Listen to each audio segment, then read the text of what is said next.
See who comes. All right. I got to go this way a bit. How is everybody? Nobody's on yet. I can't see y'all. And you can see my doorway into my hall. Shocking. Shocking, I say. Just shocking. What's everybody up to on Sunday night? Full moon in Sag, 4:44 p.m., 1:44 if you're on the West Coast. So we're in the midst of it. I believe it went full yesterday, if I'm correct. How is everybody? Hi, you guys. Oh my God. I'm back. It's Trick a Troll. Fucking Trick a Troll. How is everybody? Ah, I have to move. Oi. Okay. Oh, guess what I found, y'all? Guess what I found? Guess what I found? The microphone is back. The microphone is back, y'all.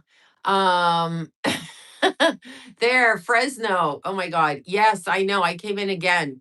I wanted to film a video, but I ran like 14 miles this morning, so I'm super tired. So I'm like, if I do, yeah, this my friend Susie made. It's just beads. People ask me this, and I'm like, oh, thank you. This is beads, just like I guess you would consider it costume jewelry, and it has a mushroom on it. Has a little mushroom. Yes, I can say hi to your sister Pauline, Nanaimo, BC. I know where it is. How am I liking the weather? It just got really hot today. So I went running. I did Mount Wilson. Um, I didn't start till 7:30. So it was look at you guys. I always see this eye looks smaller because of this light. So I have to move this light. It's so ridiculous. It's so ridiculous. Yes, I Brooklyn. Yeah, 14 miles. It's the weekend. I was enjoying myself. Enjoying myself. And then hi. And then I went to the market and got organic chicken because yeah, I'm not going into every time I go into Ralph's, the shit is not good, you know? The shit is not good. Um my light's gone bananas, excuse me again. So I got radishes, I got organic chicken, organic eggs, yummy garden tomatoes, and then I have a thing over my light. And then there was something else. Oh, avocados. Because every time I buy avocados, they're hideous. I got to shut the store now. Look, we got to go over here because we're annoying. We're so super annoying. Okay. Door shut, me back. Door shut, me back. Okay. I'll get rid of the handle. I mean, it is what it is. Yeah. So, okay. I can't. But yeah, so organic. But the question is it organic? Well, it's a local market and they get it from their farms. So yes, because they have like it's a store that it's just them. It's not a corporate store and they have their own stuff. So yeah, yeah. Born on Christmas Day, what is my rising? Hi, I'm born on Christmas Day. What is my rising? I don't fucking know. What time are you born? But I'm not answering that right now. Um yeah, it's local. So yeah, it's a local farm and it comes into that market. So I scoobied up and grabbed tomatoes. I scoobied up and grabbed chicken and eggs and avocado and radishes. And there was something else. Peppers.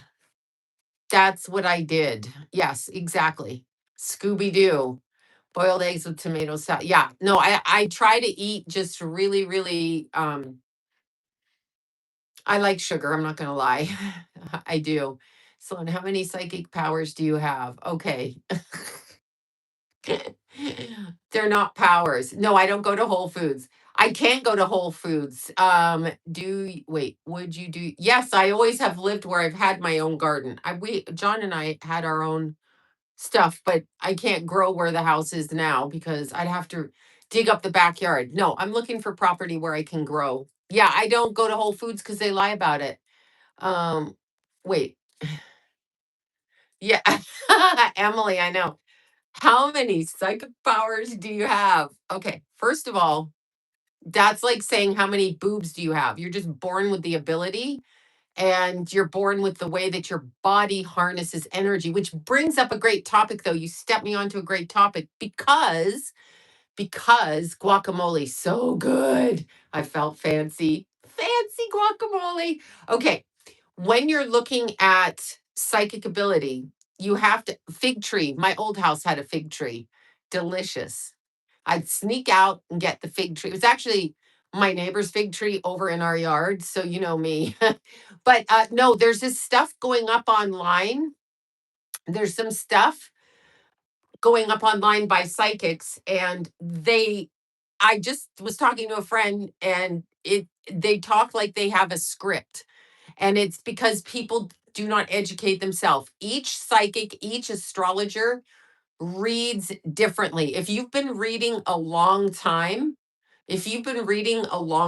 okay, and even if you're a new reader, you read the way that your body energy resonates.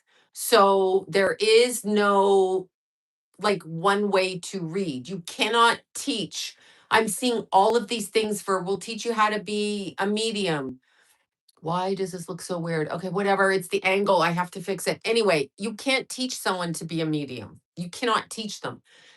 You can maybe tell them how you expand on your gifts, like you do. Look, Keith's head's popping out. Look, Keith. Um, sorry, but I'm looking for my shoe. Oh, shoe. uh you can teach people how to use their gifts from what you understand, but you cannot teach someone how to be psychic. That's like teaching me how to be an artist. I can take art class, but no one's going to call me an artist, as in I can't just draw you. I can learn how to attempt to do that. And I have to have the artistic ability beyond that if I want to follow the way that you do your artwork. See, and the way that psychics read, we read from our own body energy. No, you're born with it. Yeah, no, you're born with it. But to answer your, I'm feeling tired. It's a full moon right now. That's why. Do I know why? No. Like teaching me algebra. Yeah, I can't add for shit. It's so funny because my boys were great at math and adding and numbers and all of that. And then there was me. And I was no good at it. But there are people. Okay, first of all, I'm going to say this. Do not listen to anybody that says you chose the life that you're in. Well, you may have chose it, but you are not responsible, and it is not matching energy. Everything that happens to you, that's not. Lou is, she's listening to the kids celebrating graduation in the window. Can you see her? Lulu. She's listening for kids out there. They're playing in the pool and they're graduating. So she's hanging out. She's looking out the window for the kids. She can hear them all playing. There's a bunch of them. Um, but yeah, people can use the Bible. That's the point. Mankind can say whatever they want to say. The psychics are in the Bible all over the place. The three wise men followed the North Star. That's charting stars, aka astrology, on the advice of a prophet. Prophet, medieval term for psychic. You know what I mean? I'm just saying. But yeah, so when you're that, I mean, that's one thing in the Bible. I haven't read the Bible. John throws that at me, and my friends that have read the Bible tell me stuff. Bobby tells me stuff. She's always like, "Well, this is this," and da da da da. So it's just like the Bible is a metaphysical book. Do you really think like the Red Sea parted? Do you really think that? And if you do think that, is that normal? Is that logical? Can you prove that? No. So therefore, it's conjecture and it's the telling of a story in order to illustrate certain things. If you use your common sense, which apparently isn't common sense a lot of the time. But when you when you ask, like, there's a bunch of psychics online. They're being advertised, and I know 100 years old, right? I know. Well, that's because she signed a contract, and I was going to talk about that. I'm going to talk about that too. That's very, you guys are reading my mind today. Thank you for that. What happens is when you have psychics online and they say things like, you know, the Akashic records, and you have this, and this, it's like they read from a script and you chose this. You didn't choose everything because everybody has free will. So, oh, hi from Burbank. Oh, Erica, there you are. That's my friend Erica. I will mention that Erica's son Joseph, Jason's best friend, passed away 2 years. Remember, those boys were best friends when they were little, 2 years ago in April. So that's who Erica is in Burbank. Not that you guys care, but I just thought I would mention it out the top of my mouth. Um, there's so many women on here and so many men on here that have lost their kids. Yeah. So when people say Marilyn Monroe wasn't Mexican, does it matter if she's Mexican? Who cares? Um, yeah, that really flipped Jason out when that happened, as it flipped out Joseph's mother, obviously, and his family. As it flips out anybody when your child dies, as when your child dies, you are flipped out. But anyway, it's good to see Erica.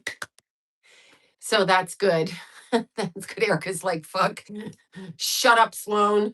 But anyway, the boys used to go to school since they were like little. And we used to go to that stupid amusement park. Oh my God. Six Flags. These kids love Six Flags. Little Emily, one of Jason's friends, our neighbor, she was the tiniest little girl, and I took all the kids. I took like 7 kids up, and there's like the water um rapids thing at Six Flags. And Emily weighed all of like 60 pounds. She was a tiny, tiny little thing at the time.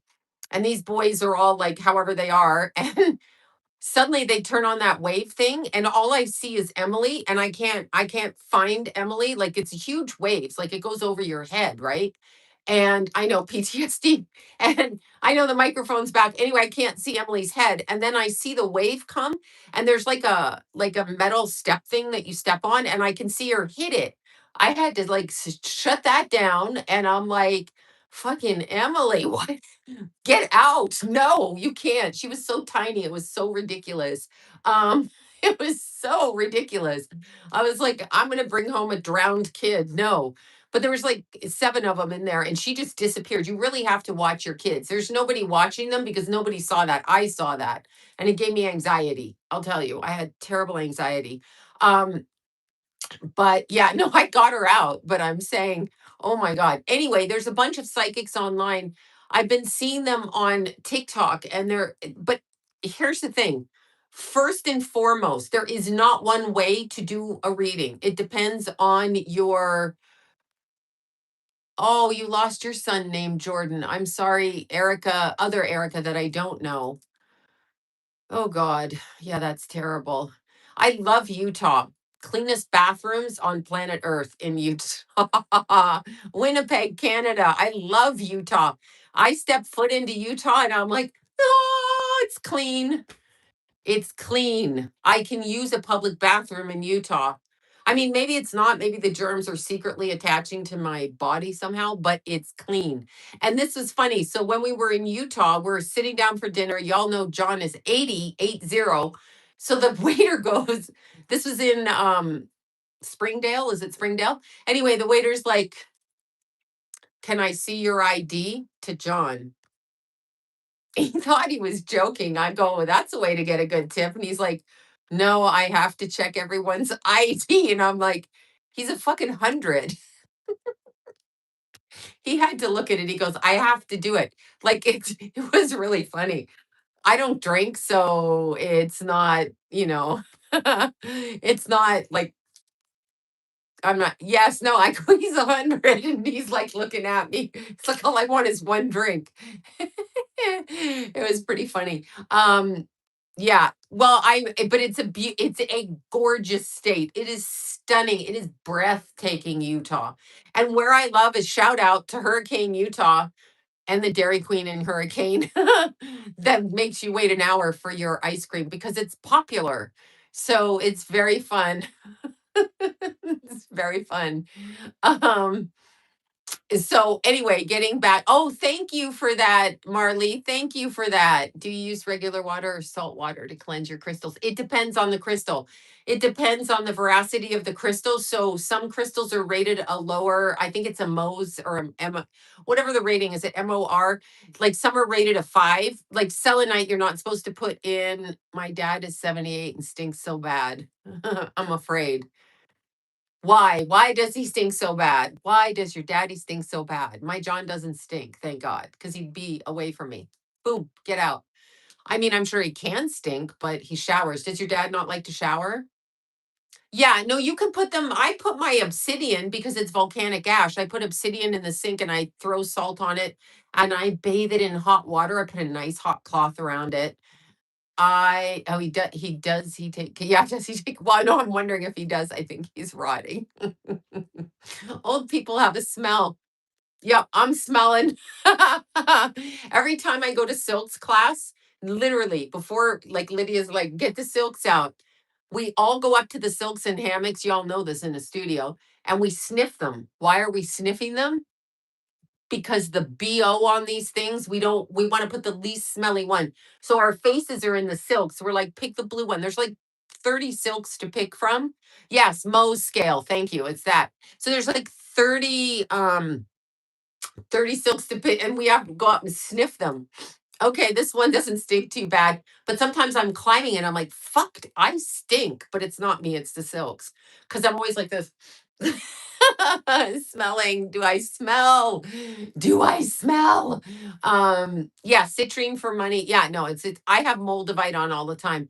But no, what I was gonna say is when they tell you things like they're going to connect with the Akashic records, not everybody can do that. And you can't just do it. And you can't just teach people how to be psychic unless they have it. Like you can go to hairdressing school. I think I can go to hairdressing school because I love cutting my own hair. See, I cut my bangs, I cut this, and I have to go back to my hairdresser and say, look what I did to myself. So I would love to go to barber school to be a barber. Like that's like a secret dream of mine or a hairdresser. But I'm not skilled or I'm kind of artistic in explaining it verbally, but I cannot get it even like nobody would have hair. Like nobody the fuck would have hair. You know what I'm saying? I'd be like, oh, I cut too much. So I can go to school. I can, and they can take my money, sure. And I may develop a style, but people are not going to want to come to me because I'm not going to be, oh, horrible job. Okay. It's just I'm a Leo, triple Leo. So I think hairdressers are um, I mean, come on, look at my hair. I love you guys. You are like royalty in my life. Has the world gone too far beyond repair? You're funny. Thank you for that. Um, no, the world is what it is. It doesn't matter if it repairs it in Dallas, 80s. Okay, wait. Who read Akashic Records for me? He was legit. Yes, some people are legit. Absolutely. But I want you to understand new age crap. To answer your question about the world, I think it has to go through change, and we'll probably be dead before that change comes. Like all of us alive now, including my grandkids, will probably have like I don't think it is changing, but I don't think it's gonna rectify itself quickly. Let's put it that way. Um, so when you're looking at the Akashic records, people can get into their own Akashic records. Okay, they can definitely do that. They can absolutely do that. However, when somebody is throwing things at you during a reading and it's like typical things like a script, and then they tell you the new age shit like there's always a lesson in it for you. You picked it. So you have to ask yourself why you picked it and now you're angry at it. Okay, fuck right off with that double talk bullshit garbage. Everybody has free will. Chilliwack, BC, driven through it many times. I love saying Chilliwack. Every time we would drive through, I'd be like, Chilliwack. um, the reason I say that that can be true, absolutely. You obviously we probably do pick our parents, although I have no memory of it. We probably do pick our parents. Okay, Gnostics I like, but we probably do pick our parents to some degree. I'm sure, like, there's something. I'm hoping my children did pick me. However, we all have free will here. Therefore, I can't be responsible for everything when somebody else has their own free fucking will. Like, I'm just walking down the street and somebody's on a skateboard and they want to rob my purse, so they smash into me and do a smash and drive. That's not me asking for that. I'm just trying to get home and I didn't get out of the way quick enough. I didn't get out of the way. So, that I'm not willing that. I'm not matching energy to that. I can promise you that. Nothing in me thinks that. Another thing, when they say that, you you pick your life and you're supposed to learn to handle it. Obviously, they haven't gone through anything that's, I don't know what the word is. There's fated events in life. Like, if somebody is going to die in your family, your child, your mother, your father, like when you're little or you have a child and they die, those things are probably very planned prior to, or there's multiple exit routes out. Okay, there's multiple exit routes, but it's just I have a problem when people say that, and it's very very new age to say, you're matching energy, you cause this, you want to do, you want to do this. It's like, yeah, love and like toxic positivity. And then, they say, well, you're mad and you shouldn't be mad. Anger is not a bad thing. Happiness is not a bad thing. Connection isn't a bad thing. And disconnection isn't a bad thing. The point is, every single thing you feel, you should be able to. I believe aliens take eggs all the time. I have clients that this happens to. Um, yes, but I'm not. But wait, I am proud, not them. But yeah, sorry, I missed what you said there. But it's so interesting because that's misconstruing what it actually is. We don't pick everything, and sometimes things happen in this dimension that is problematic for everybody concerned, and it wasn't picked because we got a government controlling us. So are you saying she did a reading on the crash, why I joined? Oh yeah, I did do it. I did it on the crash. That's exactly right. I have to do more. I have to do more videos this week. I've been for Patreon. I put them on Patreon first. And I'm finishing my astrology book. I know I've been saying that since before Keith died, but then Keith died and I couldn't function. But yeah, people when they do that, it's very interesting, and they tell you, I'm going to say this. I had somebody say to me that my doodleberry, my Keithy, he came back through one of my grandchildren. Now, I'm psychic enough. I know that it's not Keith. I know, I feel like I know who the family member is. Can I prove it? No. It's just the movements and the mannerisms, but it could also be genetics, right? Because obviously I feel like I know who it is. But here's the thing, usually we don't reincarnate into the same family. We can, as I said, if somebody I've said this in the past, if somebody drug overdoses or dies suddenly and they don't want to leave the family, there may be um, the instinct to come right back into it. I had a family member do that and then they left the pregnancy early, meaning they chose not to. They changed their mind. And I had that conversation with them. But it's highly unlikely. And your relatives are not sitting there guiding you. That's not their job unless it is specifically their job. They can help you, but they have lives on the other side. So they don't come here to watch you live your fucked up life, however you choose to live it up, or your Puritan life, any of that. Do you know what I'm saying? So when people tell you that in the psychic profession, they're either not very skilled, not very knowledgeable. People can help you from the other side. You can have a grandmother, ancestors, they can help you, but it's not necessarily they need to be bound to you here. There are energies in the way of guides that guide us, and our relatives, some of them reincarnate back, some of them have other jobs on the other side, some of them go into healing. They're not to be around you 24/7. They have transitioned. So it's kind of a wrong concept. They can be around you, yes, but it's happy birthday. They can be around you. I'm not saying none of this doesn't exist. Of course they can be around you. Um They don't know how I survived. Yeah, no, they can be around you, absolutely. But just think when you die, I'm just gonna say, the moment I die, peace out, bye. Boom, gone. Deuces, fuck off, gone. So, I mean, I'll come back for the funeral, I guess, and stay close. But after the first year, you do all kinds of things. Yes, they go to school. They do. I've seen people in school at different levels of. No, I'm gone. You can't make me stay. No, no, no, no, boo, boo. I'm gone. I'm that person. Bye. Yeah. Peace out. Bye. How did the witness die? I have no idea what you're talking about. Deuces, bye. Fuck right off. I'm going. But I would go back to see my Jason. I would go back to see my grandkids. I go back to see my little daughter-in-laws. I do all of those things. Um, I would do everything along those lines. However, I don't know that I'm going to stay here focused on them because they already know what they're doing. So it's like, I can't wait to leave this shithole. Yeah, right. Leave this shithole. Guess who Keith told Lena killed the who? Oh, tell me who. Yeah, the witness, Ryan. Yes. Tell me. Tell me. Please. Sorry, I was missing that. I thought you were talking about the movie that crashed. But there's a lot of psychics on. Can you be psychic and not work on it? Absolutely. There's many people who are psychic, very, very, very psychic, and they choose not to. One of them being my child, Jason, super psychic. He's a boy. They don't want to. You know.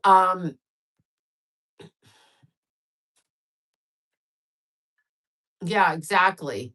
Yeah, I mean, so yeah, you can be psychic. You don't have to do it for a living. Doing it for a living is a calling. Like, not when you teach people and people are like, I want to be psychic so I can earn a living. I did not want to do this. Do you know what I'm saying? I did not want to do this. I don't know what else I can do. I've been drawn to do it.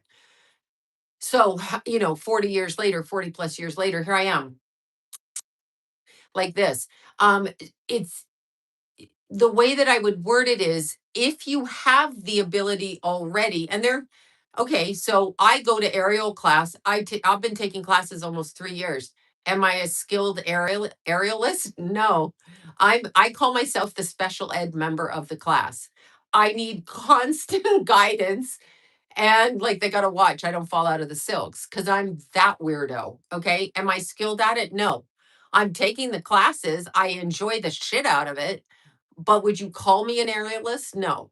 You're like, she's special ed. She needs a fucking helmet. Um, on the silks. It's true. Yes, exactly. Psychic ability is a gift. He told Lena they want to leave town. Yeah, they already did leave town and they probably want to leave again.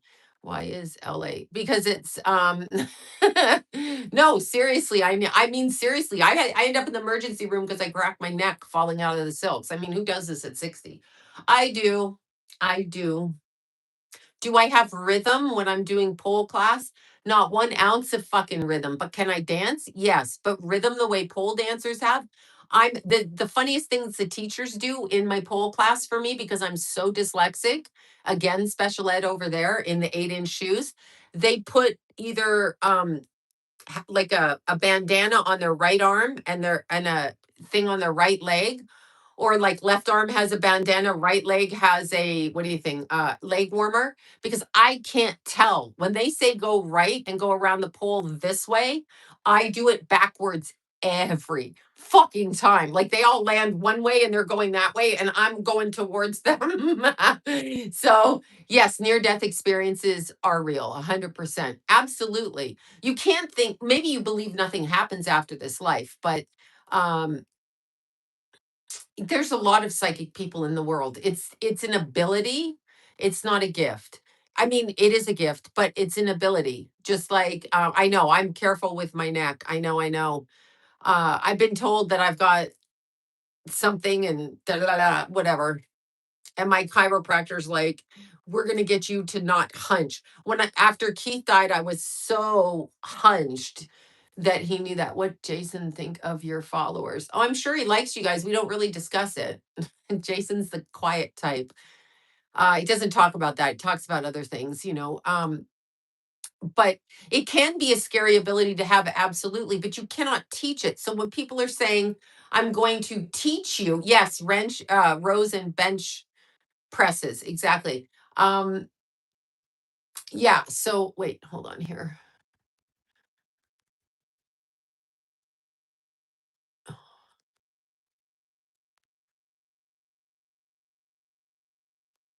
Oh yeah, Cheerio was Keithy's bestie. One of his Keith had a lot of best friends. Keithy had a lot of best friends. You can't tell with these kids. Some kids have a lot of I did I did Jenny Rivera, I was thinking. My friend Andrew was friends with their family. He grew up with them. So I did that for him. Yeah, psychic is a real thing, and it's not exactly, I mean,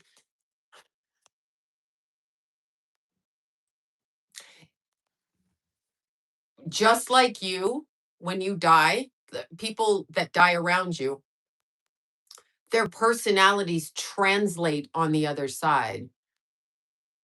Yes, electronics, they can reach you through electronics. Absolutely, Christina. Absolutely.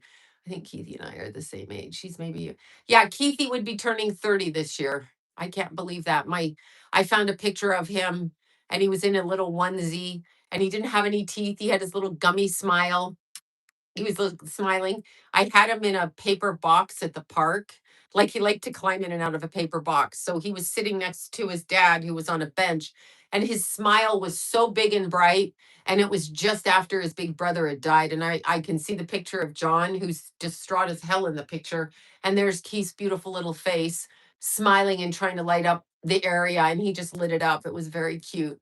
Um, 30. Yeah, that's my youngest son's age.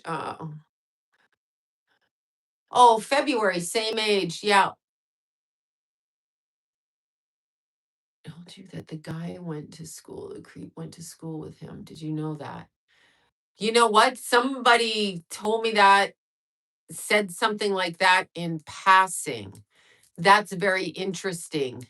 I didn't know that for sure. Somebody told me that along yes, Keith told me to do this. He was always supportive. 26 in June. Uh yeah, well he died at 24. So it's been 6 years. And in December, he was about to turn 25. I was taking him to the eye doctor. We were interviewing a lot of eye doctors, which I was looking forward to. He had astigmatism and I didn't want him to wear contacts anymore. One of the stunts he pulled, which I didn't find out about it till after, and then I screamed at him, but he had sun contacts, right? So he would be lazy and he'd pour the cleaner into his eyes. What the fuck? I was like, "You need to stop." Oh, thank you for that, Cindy. I'll take it. You, I said, "You need to stop pouring that shit in your eyes." He's like, "My eyes are dry." Yeah, think. Oh my god, such a sag. Um, such a sag. I know. I mean, honestly, yeah. Yes, that's Lenny Kravitz. Somebody sent me that, and I'm forever grateful because I love Lenny. I'm sorry. I know he's one of them. I can't help it if he's eye candy. Yes, Keith had psychic abilities. He would dream it. Jason, who will hate me for saying this and forever hate me for saying this, Jason was such a gifted medium as a little kid. He was a tremendously gifted medium. He was so on point that I think it was very difficult for him. Very, very, oh, I know, watch Lenny dance. Lenny doesn't sing much, but who cares? We're just looking at him. I'm speak for myself. But yeah, Jason was a pretty good medium and it's something. You are better than me. Jason was always better than me. Wait, worshiping, oh, uteruses, they worship women, yes, because it's the goddess religion. I was at a Illuminati party once, against my knowledge, with these, it was a Spanish singer and fashion designer, and I met some really high up there people in the entertainment industry, beauty people, hairdressers, makeup artists, etc. definitely Illuminati, because when I got to the party, they put me outside, like because it was summer, whatever. They put me outside and I looked at the blanket. See, God and Satan, beast system, Christ consciousness. So it's an energy, not a person with like hoofs and like, it's not that. But anyway, beast system. So I walked up in the party and there was black and white checkered blanket. I called John. This is before Keith died. I said, they're trying to trick me. Now I'm gonna fucking play games with them because God will always put his word. And I told you the story. So it started to sprinkle rain a little bit. So I went over to the cabana, which was all in pink, and I went and sat in there. So I just directed myself where the fuck I wanted to go. So I read, but the men are submissive and the women are the goddesses. In traditional world, the men, the patriarchy is what rules here. But again, everything is reversed. Obviously, women are the power, not because we are the power, but because we procreate. Our wombs are portals.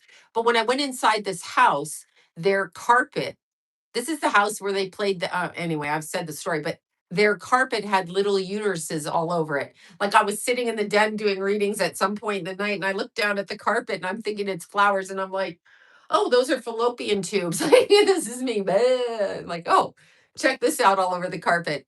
And then they had porn playing in every room. So not only am I mingling with people, talking to people, they had a weed bar. I almost ate the fucking weed pops thinking it was cake because I was looking for sugar. No, they did.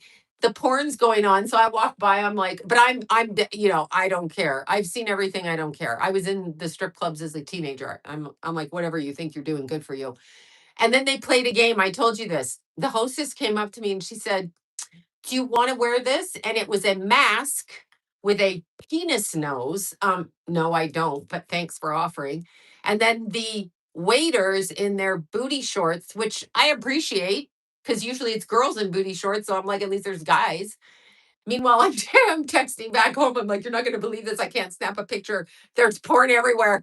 Anyway, I told you, they put pies on the women's like vaginas and then they had the masks on and they would try to, I guess, de-virginize the pie.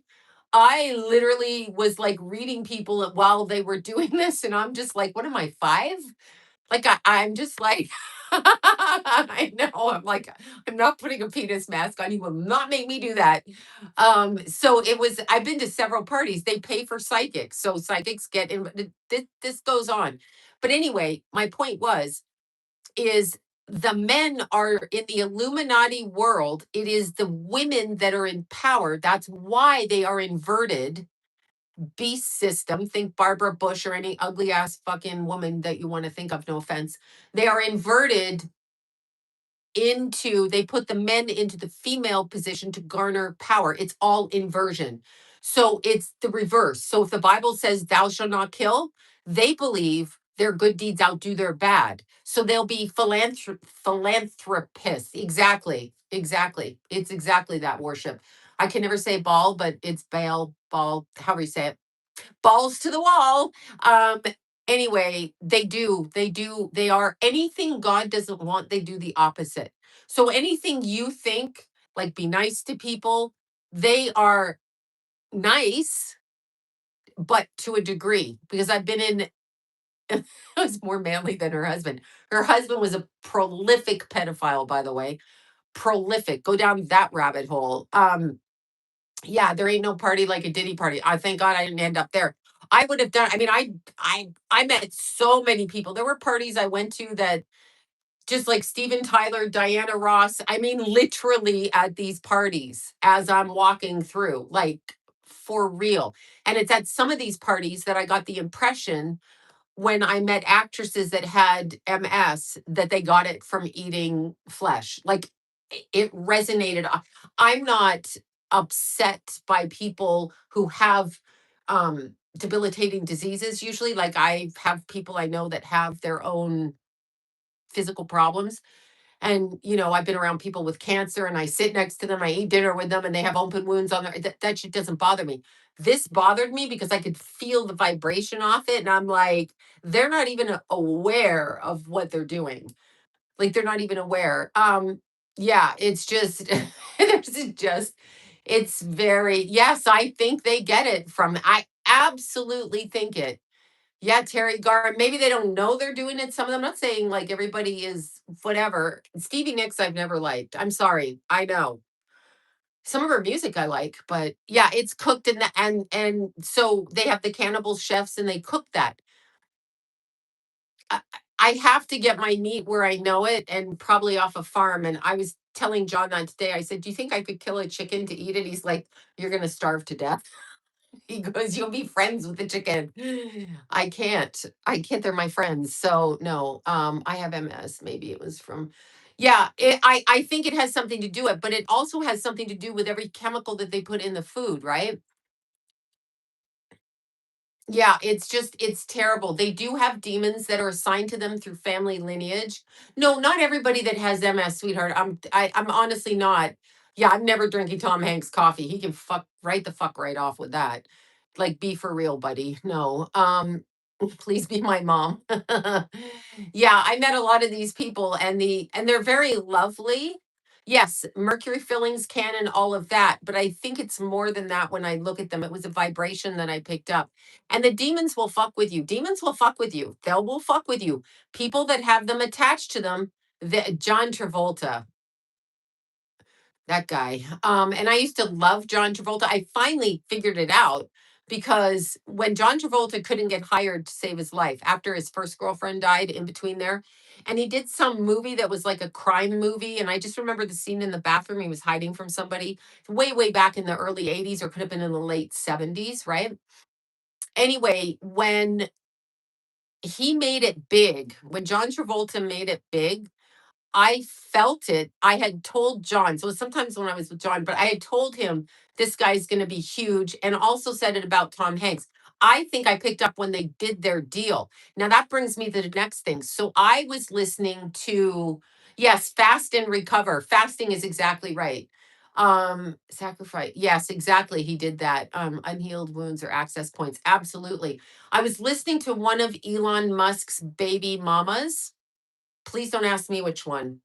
Little cute little brunette girl. She has to be like 20, 25 years younger than him, I'm assuming, because she looks really young now. Anyway, he offered her 40 million bucks to sign an NDA. And she said before I thought it before she said it, but she's 100% right. She's astute. She's smart. She fucked the wrong guy, obviously. She said, "I'm not going to sign that deal." I don't think it's Grimes. I think it was somebody else. She said, "I'm not going to, no, no celebrities are normal." She said, "I am not going to sign that deal for $40 million. How many of you wouldn't sign it? I'm even thinking I might sign it." She goes, "My kids would have been taken care of, my family, generations, etc." Right? She said that. She goes, "When they talk about selling out, that would be me selling out." She used the word from the non-disclosure into perpetuity. We've all signed that in Hollywood. They always put perpetuity in there. They trap you with lies. This girl figured it out. I thought, bravo. I watched that right before I came on. I'm like, I got to tell them this because this is so smart. Um, okay. Hold on, Sloan.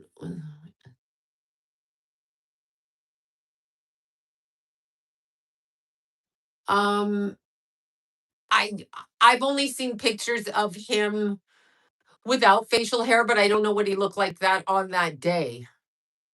So I don't, yeah, I don't know what he looked like on that day. Yeah, she didn't, so they have a hologram and yeah. So anyway, that girl, she was so smart. I'm like, you are smart. They're not trapping you. 40 million. I hazard to say I'm kind of a hoe like that. I might go for that. Yeah, Sloan, hold on. Oh, thank you. I love my Dewey. He used to walk in the door, big, tall, 6'4", and I go, "Hi, Dewey," and he'd go like this, and then his friends would go, "Hi, Dewey," like that. I was terrible. He looked like a little dewdrop when he was born on a leaf. He had this long, angular body and this head that just sparkled like a baby dewdrop. He looked like a dewdrop. And Jason is chirpy because that kid was chirping, came out of the womb. I'm holding him and his little mouth is open. He's like, "Da, da, da, da, da," like this, like a little bird chirpy. I don't know the girl's name, but she has one of Elon Musk's babies. She's a dark haired brunette girl. And yes, Dewey, my beautiful Dewey, such a sweet boy. He looked like a dewdrop to me in a little leaf. And I thought, he's a dewdrop. He glistens with like little light. He was a blessing. And you forget you're in such struggles when your kids are little and your marriage isn't right and you got a death in the family and you struggle. It's really not, it's just not an easy thing to deal with. Ashley St. Clair, that sounds like her.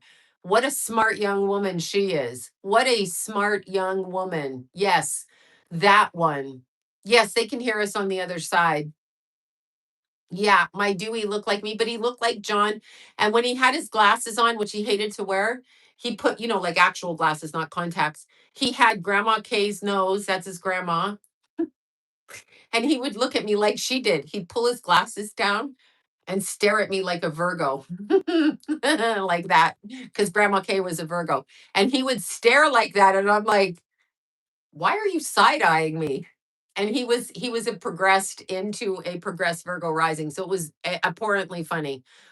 Because I always thought, oh my God, John's mom's staring at me like that again, coming right through his face. So he did take, yeah, that judging harshly look, but it's a Virgo look. It really is a Virgo look. He wasn't because he burst out laughing. But yes, I did like John's mom.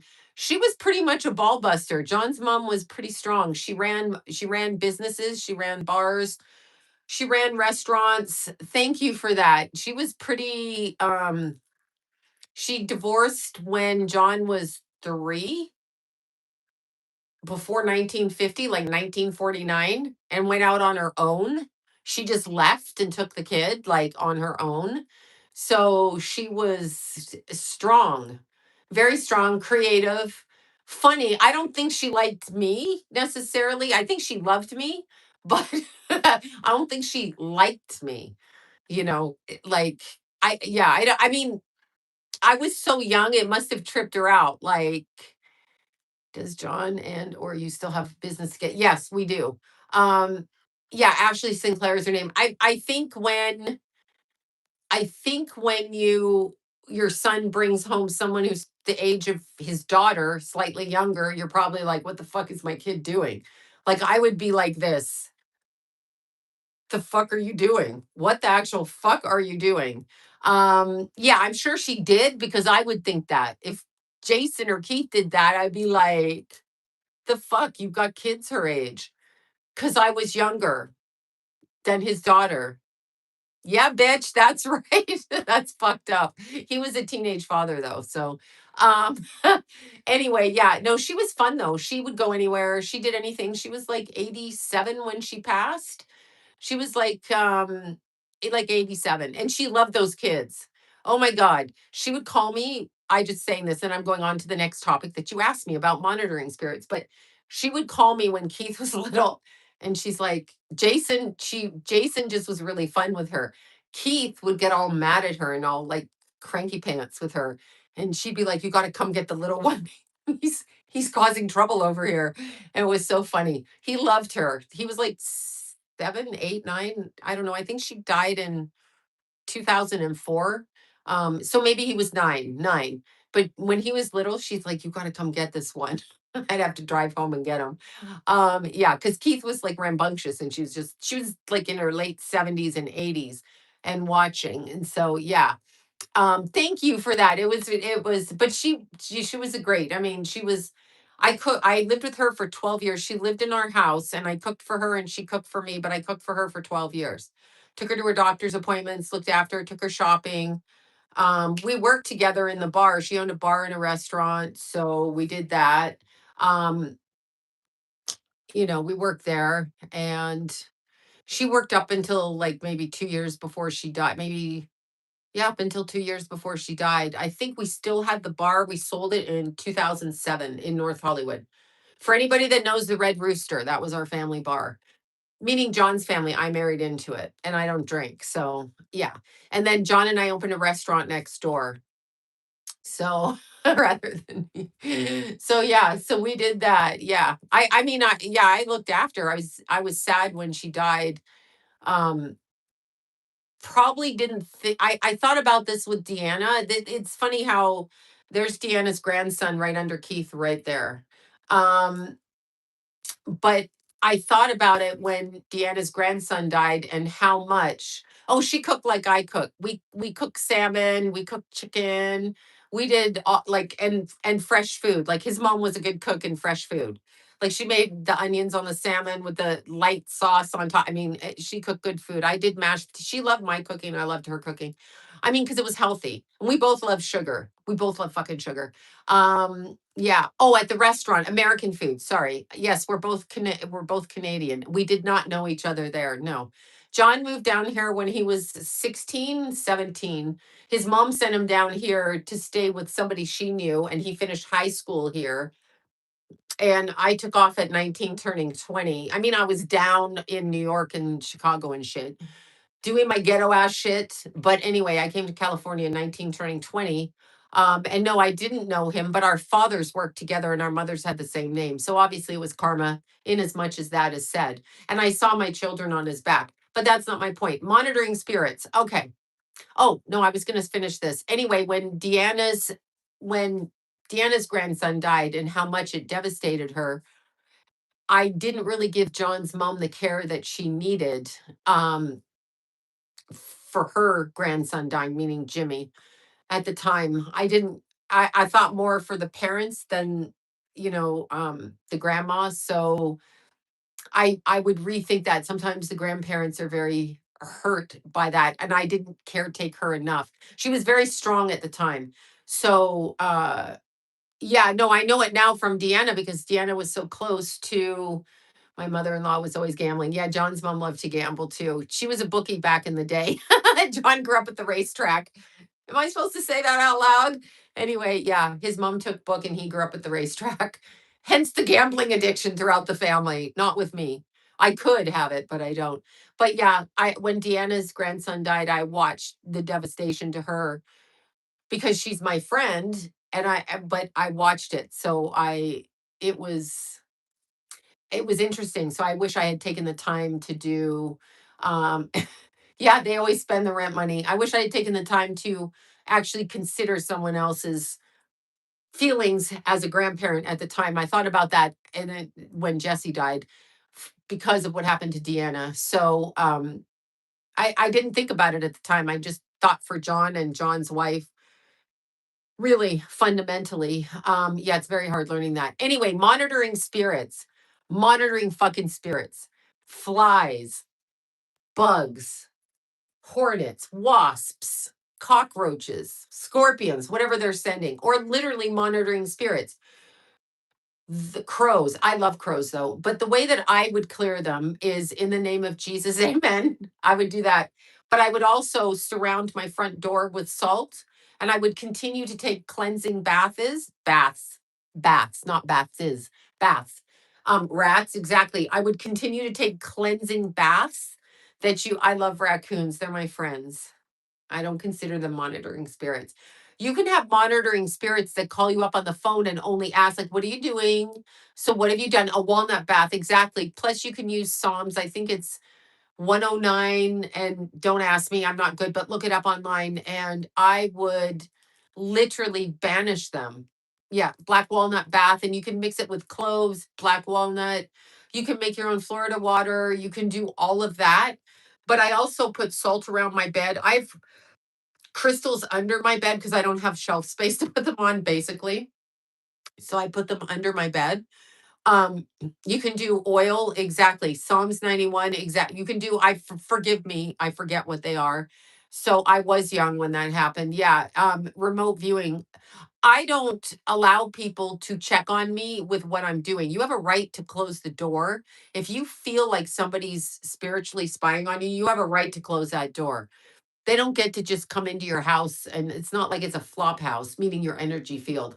So I would do cleansing baths, Revelations 3.9. I don't know if I'm set, forgive me if I'm butchering everything. I would absolutely shut the door, and I always block it in the name of Jesus, amen, period. You're not coming to me. I pray before I go to sleep. You're not coming to me. You're not fucking coming in here. I'm not giving you permission. It's like having somebody coming in your front door just because you left it open. Get out of here. What would you do if someone walked in your front door? Get the fuck out. If I even get a glimpse of it, I'm like, yeah, Rue is great under your pillow, mugwort. Um, both. Shut the physical and the energetic door. Don't tell people everything. Keep it up in here. Don't let people know. They monitor because they want what you have. You know, I pray and I have amethyst crystal under my pillow. That's cute. I love my crystals. They're my friends. Sorry about that. They're friends. Yes, they're my friends. Um, wait, you lost your son. Hold on, come back here. I'm having a hard time dealing with this. Any invite on how to cope with this? Oh, Susie, I'm so sorry. I have no idea because I'm not dealing with it. All I can tell you is you have to do whatever it takes to wake up the next day and live in honor of your child. I honor my Keith. So, oh, you found your Moldavite. Yay. I do everything in his name and anything for him. I do anything that makes me feel happy. So after my son died, I slept on the bathroom floor for like a year. I slept on a floor. I couldn't get up onto a bed. I drove my car at midnight to all the places I hiked and then drove back home. I couldn't sit still. All my friends invited me over and tried to help me, and they literally didn't know how to help me because I couldn't stay still. Um, I did the best to talk about him, so I called my friends who would listen to me and I mentioned him. So that's what you should do. You have to find someone you can talk to about it, whoever it is, like whether it be an uncle, a friend. I had lovely friends that took care of me. And I mean, I was vile at the time. I was so angry. You're going to be angry. You're not going to feel well. You have to get up and put one foot in front of the other because your son would want you to do that. Um, I spent a lot of time meditating, trying to get into the dimension where he was. I planned birthday parties for him, invited his friends. I still do that. So every July 29th, when the accident happened, the kids come to the bench that we put up in the park, and then, which is all dead now, all the flowers around it. And then every December 18th, I throw a party for these kids. Like different kids show up, but I invite them. I talk about my son, and I call them and they check on me. So I think you should find your son. You're gonna be numb. It's gonna fuck you up. It's gonna fuck you up. It will fuck you. I have not got feeling, but I make sure to celebrate my child every time, talk about him. His friends' moms, a good core group of them were so kind, so kind, so kind. And I was a nightmare. I was a fucking nightmare. John was a nightmare. I was a nightmare. We were all nightmares. Jason was a nightmare. Some people in the family decided that they would like to drink all day. Some people decided they would like to do drugs. Some people were high for 2 years, 3 years. I was sober, so I was processing, like I was literally in a rage. Like, I will tell you, weirdly. So 3 years ago, we're coming up on six. So 2 years after Keithy died, two and a half, I decided to start taking aerial class and doing things I'd never done before. The reason I did that is because I don't know how to do it. It was, and yes, I was 3 decades older than everybody pretty much. Um, they're in their 30s, so it's like 25 years older, whatever. So I started taking classes that I did not know how to do because it took me from thinking of my son to focusing on this exercise that I don't know what the fuck I'm doing. So I have to focus on climbing a silk because I don't know how to do it. It's not second nature to me. So I started doing that. I made sure every day to walk. Now, no, I don't get Keith in my dreams. Not now, not right now, no. It took me a while to pick up on my son. I mean, he made himself known everywhere and from everybody communicating with him, which I was so grateful. But I would say find things to do. Oh, your birthday. Oh, your son's birthday. That's Dewey's birthday, December 18th. Um, Okay, yeah, exactly. Yes, Jason crossed Keith out. So I think I told that story. I don't know, but I'll finish with this for you. I think it's really hard to do stuff. And I talked about it. So once I went into class and we would leave class, I would just blurt out, my son died. And these lovely girls accepted me. And now we're friends. And I have this whole other community. So I started spending my time. I am never home. I am home to do readings. I had to go to work 3 days after he died, meaning I had people scheduled. So, I started getting in my car and going to a park and just sitting in the park and doing the readings in my car. And then I would change location. Um, I took my son's ashes and I made jewelry. I'm not wearing the jewelry, but I started learning how to make, jewelry rings with his ashes. I started taking his ashes everywhere and dropping them off and then giving them to John. I gave ashes to Keith's friends, like 13 of his friends. And as some of them got sober, Keithy would come to me and he's like, that one can have ashes. Because some of the kids would say to me, can I have some of Keith's ashes? And I'm like, no, you're too high. No, you cannot. No, I don't do in-person readings anymore. I did them for 4 decades. I don't let people into my house anymore. I did it. I did it up until COVID and after COVID, but not after Keith. So, yes, I put Keith's ashes are in my tattoos. So they're in the ink on my tattoos. I tattooed myself with my son.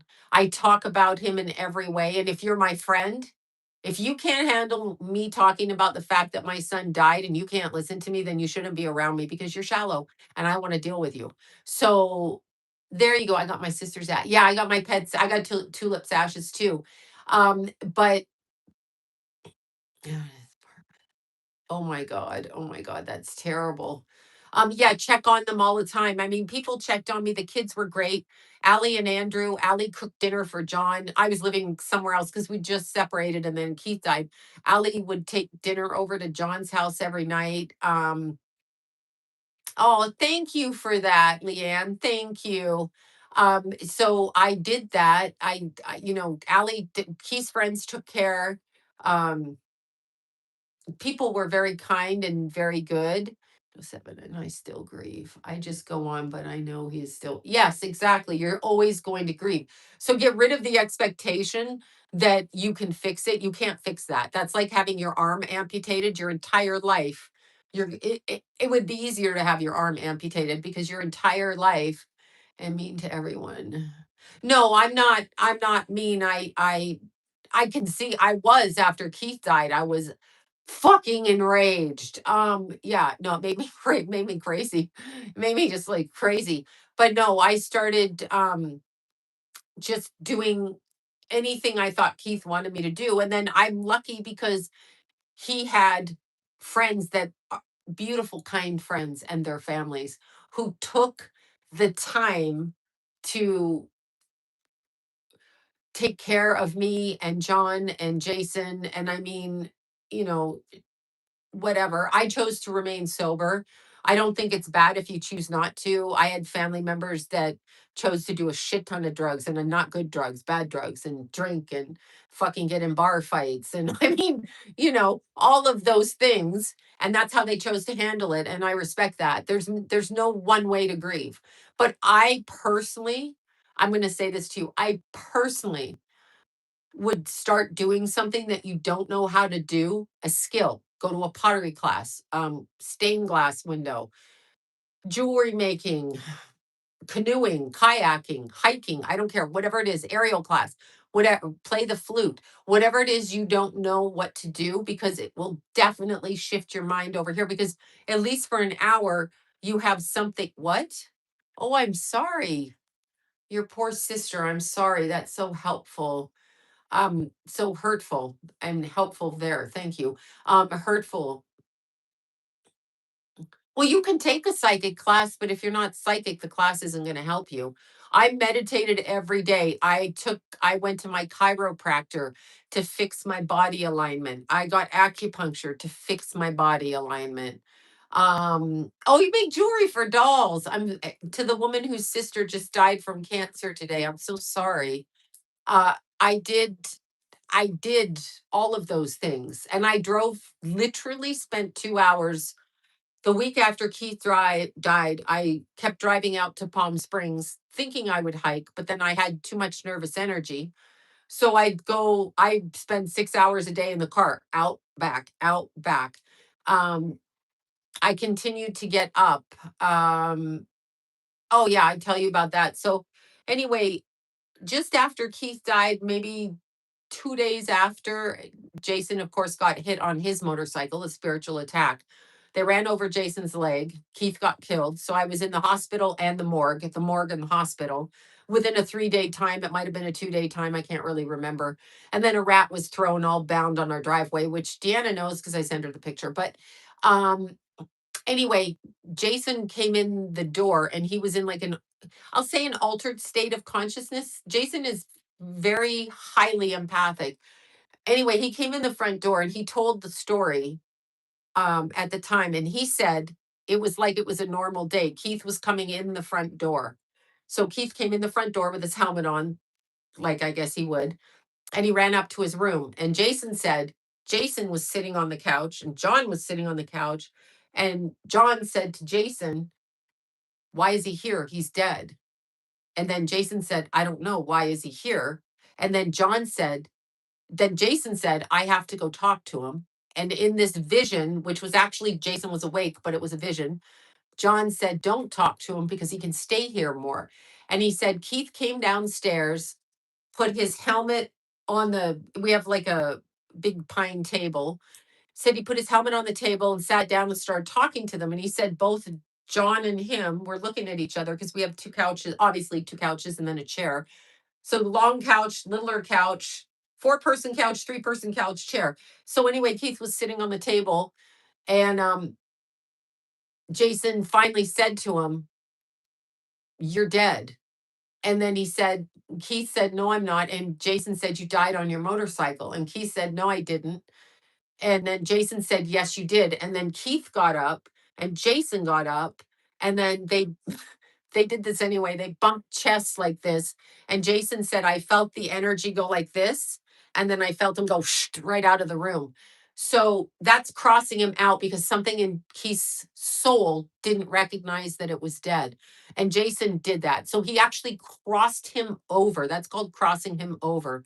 Um, yeah, that's what it was. And yeah, so Jason is very with his helmet. Yeah, I have his helmet over here.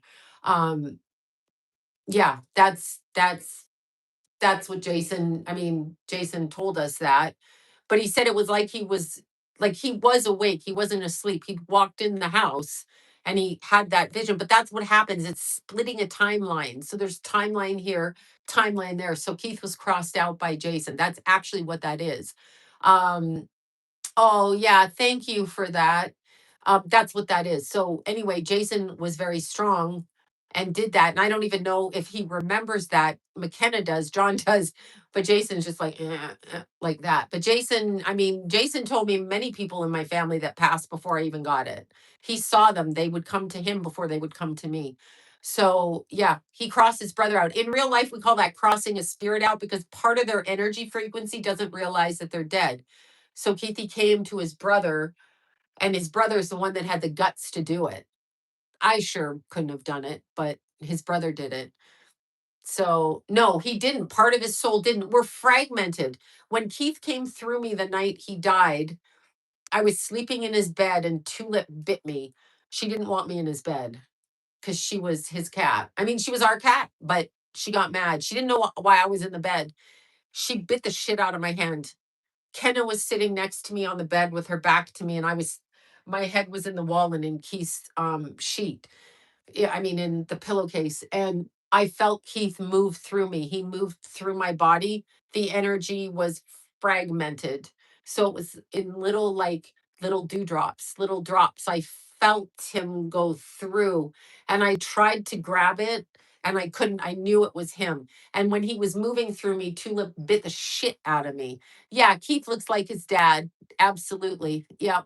I used to always tell John that Keith's got your little face, but yeah, Keithy went through me. I felt that. Um, that's as he was crossing out. But keep in mind, he'd already died that day in the afternoon, and this was that night. Whatever time at night I was sleeping in Keith's room, and Lila and Kenna came in to sit with me. Um, but the soul of somebody crossing out can be in many different timelines until they integrate onto the other side. Yeah, little dewdrops. Yeah, no, Tulip died 4 months later. She died in my arms. As I rushed her to the vet, as I rushed her to the vet and ran in and said to the vet, please save her. And she went limp, and I saw her soul leave, and she fell. She kind of jumped out of my hands, and I scooped her up. It was very, I couldn't stop sobbing. They thought I was insane. Oh, thank you. Yeah, thank you for that. That's lovely. Thank you for saying that. Yeah, the poor little girl at the vet was like, what the fuck? I'm like, my son died. This cat just died. And I couldn't stop crying. I mean, I was hysterical. And little Tulip, she went like an angel. Like her head was big. Tulip's head was big. And she's a calico and a moon oh my God. I can't think of the name of it. Oh my God. What is the name of those cats? Maine Coon. Jesus. I'm like a moon cane, Maine Coon. Anyway, when she passed, because I handed her to the doctor, she jumped out of my hand. She wanted to go hide. I scooped her up, and her whole little cat body went completely limp, like she was in little kid pajamas, and her legs were just dangling when you pick a little kid up like that. And I was just like sobbing. They had to take her from me. They're like, take your time. And I was like, I couldn't. I just was hysterical. And then, yeah, I know, like the poor girl had to put me in a private room. Maine Coon, yeah, she was that. She was part that. She did want to be with Keith. She was so traumatized after Keith. She just, I tried to bring her to my house but then I thought, oh, she got to go stay in Keith's room. Um, and then John didn't want to see Keith's room, so he shut the door. She couldn't get in there, so she was upset. John did not want to walk by Keith's room. So, yeah. Yeah, the Maine Coons. Yes, exactly. Yes, they do come with us. Oh, Tulip. Yeah. No, it was like, it was like, what the fuck? What? Jason and John had called me, but I was like, I was running Mount Wilson, and Jason's like, I think she's going to die. So I took my time because I'm an avoidant now. So I'm like, oh, she's going to die. Well, I'm not going over there. So I had some lunch, took a shower, and then Jason called back. He's like, I'm being serious. So I went down there. I didn't want to deal with it, obviously. It was a regular restaurant, like hamburgers, spaghetti, all of that kind of stuff. We did his dad's spaghetti, which is like a 6 hour thing to cook. Yeah, it was very sad. Poor little Tulip. She was 16. She was old, but she just didn't want to be without Keith. Keith would complain to me.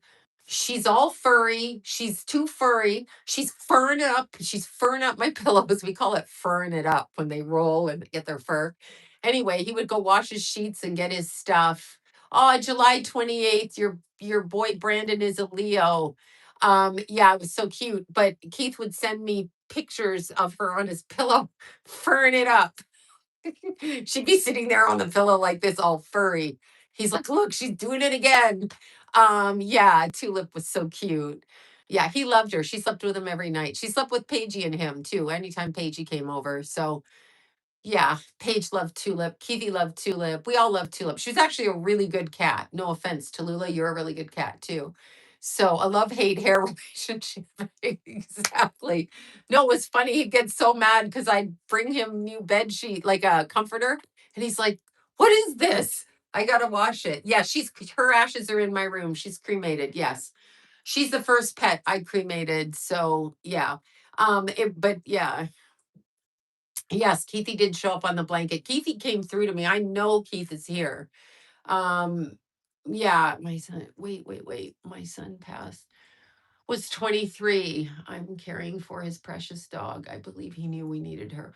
Oh, God, I'm so sorry. Same thing. Motorcycles, listen to me, kids. And I know, but listen to me. They want to hurt you on a look at the kid, look at people on a motorcycle. The injuries are catastrophic. And it does not matter if you're wearing a helmet. My son was wearing a helmet. His neck was broken. He would have never been cognitive again. His back was broken. His artery, the artery in the thigh, his leg was half taken off. His back was all the way, his nose was broken. Everything was broken. It doesn't matter. Your fucking helmet will not help you when you hit cement, a pole, a house, a car. It will not help you. So just don't do it. Like, just don't do it. No, he was completely, everything was broken. Everything. That we couldn't dress him for his funeral or for the viewing because his body was so broken it wouldn't fit in clothes, if that makes sense. So they wrapped him like a baby in a baby blanket and his little face. And I could still see his broken nose. I still saw that nose broken and his chin on there. But yeah, that, I mean, that's just the way it is. Let's see. His leg, yes. Either they can't give us his clothing. It was bad. Yes. Yeah. I took Keithy's little helmet. I have it up in the shelf there. And I have the one I laugh. The one jacket that every single one of his friends wanted, it was a Gucci jacket, and every single one of these kids tried to take the jacket. Well, he would want me to have it. I'm like, guess what? I'm saving it for Jason. So it's in the closet over here with the helmet for Jason. Fatal car accident. They didn't allow us to dress him either for his funeral. Yeah, because the body, Keith's hip was severed, like, and the ankle. So because those bikes, when you and Keithy was driving an R, what was it? R6. I want to say an R6. I don't know. Anyway, it was banned 6 months after because it's not really a road bike because it got a lot of, stuff. I had a makeup artist come in and close his mouth and close his eyes. So he looked like a man angel in a blanket. R6. He had an R6. Yeah, the R6, whatever that is. He had that and it was blue. But if you look at the way that they hold it, like you're gonna break your pelvis and your legs are gonna be broken. I looked at every part of my child. I've seen every injury. I looked at every part. I gave birth to him. I looked. I smelt in his yeah, your body, and then you get rigor mortis. You get rigor mortis 4 minutes after you die, pretty much. Not really, but like an hour or two after. Um, I looked at every picture. I can see how they tried to resuscitate him. I can see the things sticking out of his mouth. I can see his body. I can see it literally his stomach was on the screen. I saw all of that. I did that for one reason, to familiarize myself with my child as he left this world so that I could continue on. I had to see everything. That's me. I'm going to see everything. Jason saw everything too. So I mean, he was on the street, so we did see everything. But let's see. I worked delivering mail in Australia. I would never ride a motorcycle again, wreck my knees. Yes, and off the bike. I know. It's so I think, oh, there were 5 kids that went out to the motor. Today is the 31st. This is when he bought that bike 6 years ago on May 31st. And I went for dinner with John on May 31st because I remember the dinner. I can tell you everything. And I asked how the kids are doing because, again, I wasn't living in the house, although I was seeing them. And no one mentioned the motorcycle to me. No one mentioned the fucking motorcycle to me because they knew that I would say no. Okay. But anyway, um, 5 kids went out to get the motorcycle, and Keith was the one that had the good credit. So he got the bike. That's what happened. The other kids either didn't have good credit or didn't have the down payment or blah, blah, blah. Keith had everything that he needed. And they let you drive off a car lot or a bike lot with no insurance and no nothing. Just know that. So they just want your kid on a bike and they want to kill your kid on a bike. And I know because like Paige's family comes from motorcycle stunt riders and stuff. And I know some people do it. Okay, they do that. but your kid probably isn't that. So, um, yeah, just, I mean, I know poor Tulip, she missed Keithy so much. But I'm saying to any mom that lost a child, you have to keep doing shit. You must keep talking about your kid to anybody who will listen. Talk on an airplane, talk to your neighbor. People don't want to hear it all the time, obviously, but I'm going to talk about it because it's who I am. It's sculpted who I am. It is now who I am. When I gave birth to him, my son sold his Harley. Yeah, Harleys are still a bit better than the crotch rockets.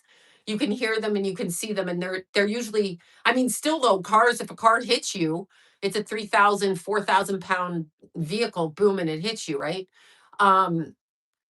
But just you talk to people anywhere I go. I'm like, when people ask who the tattoo is, I'm like, well, this is my son, he's 34, and this is my child that passed, and that's, Keithy, and then this is Jason. And so I tell them, and then some people don't want to hear, and it's okay if you don't want to hear, but I'm still going to keep talking, and everything I do is for my children. Um oh yeah, no, don't ever get a motorcycle. I if you saw my child's body, and to the other mothers that lose their children in car accidents, the level of damage was so horrific. Like when I saw, like just the level of damage was unbelievable. It was, I don't even know how to describe it. His beautiful little face was intact though, minus his little broken nose. But I'd seen him with a broken nose before because Keith used to be Keith used to do that fighting people shit. Um, no, it was horrific. But I looked at every part. People told me not to. I'm going to look at my child. He's my child. He came out of my body. I will familiarize myself with every aspect of my children, good, bad, ugly, because I'm their mother and I have to be strong for them. So I didn't ever want to be shocked by it or not know. So I looked, and that's what I did. So yeah, it's we that poor young man that died in our backyard 7 years before. I watched his mother come, and there I was doing the same thing as she did. But yeah, no, I saw every aspect of my child. I saw his internal organs, I saw his legs, I saw his ankles twisted. The thing I did though that I didn't even think about when I pulled up to the scene and they stopped me from going to his body, but they let an asshole walk around his body, the one that pulled in front of him. But anyway, when they stopped me from seeing my child, but let a random stranger walk all over, all of that aside,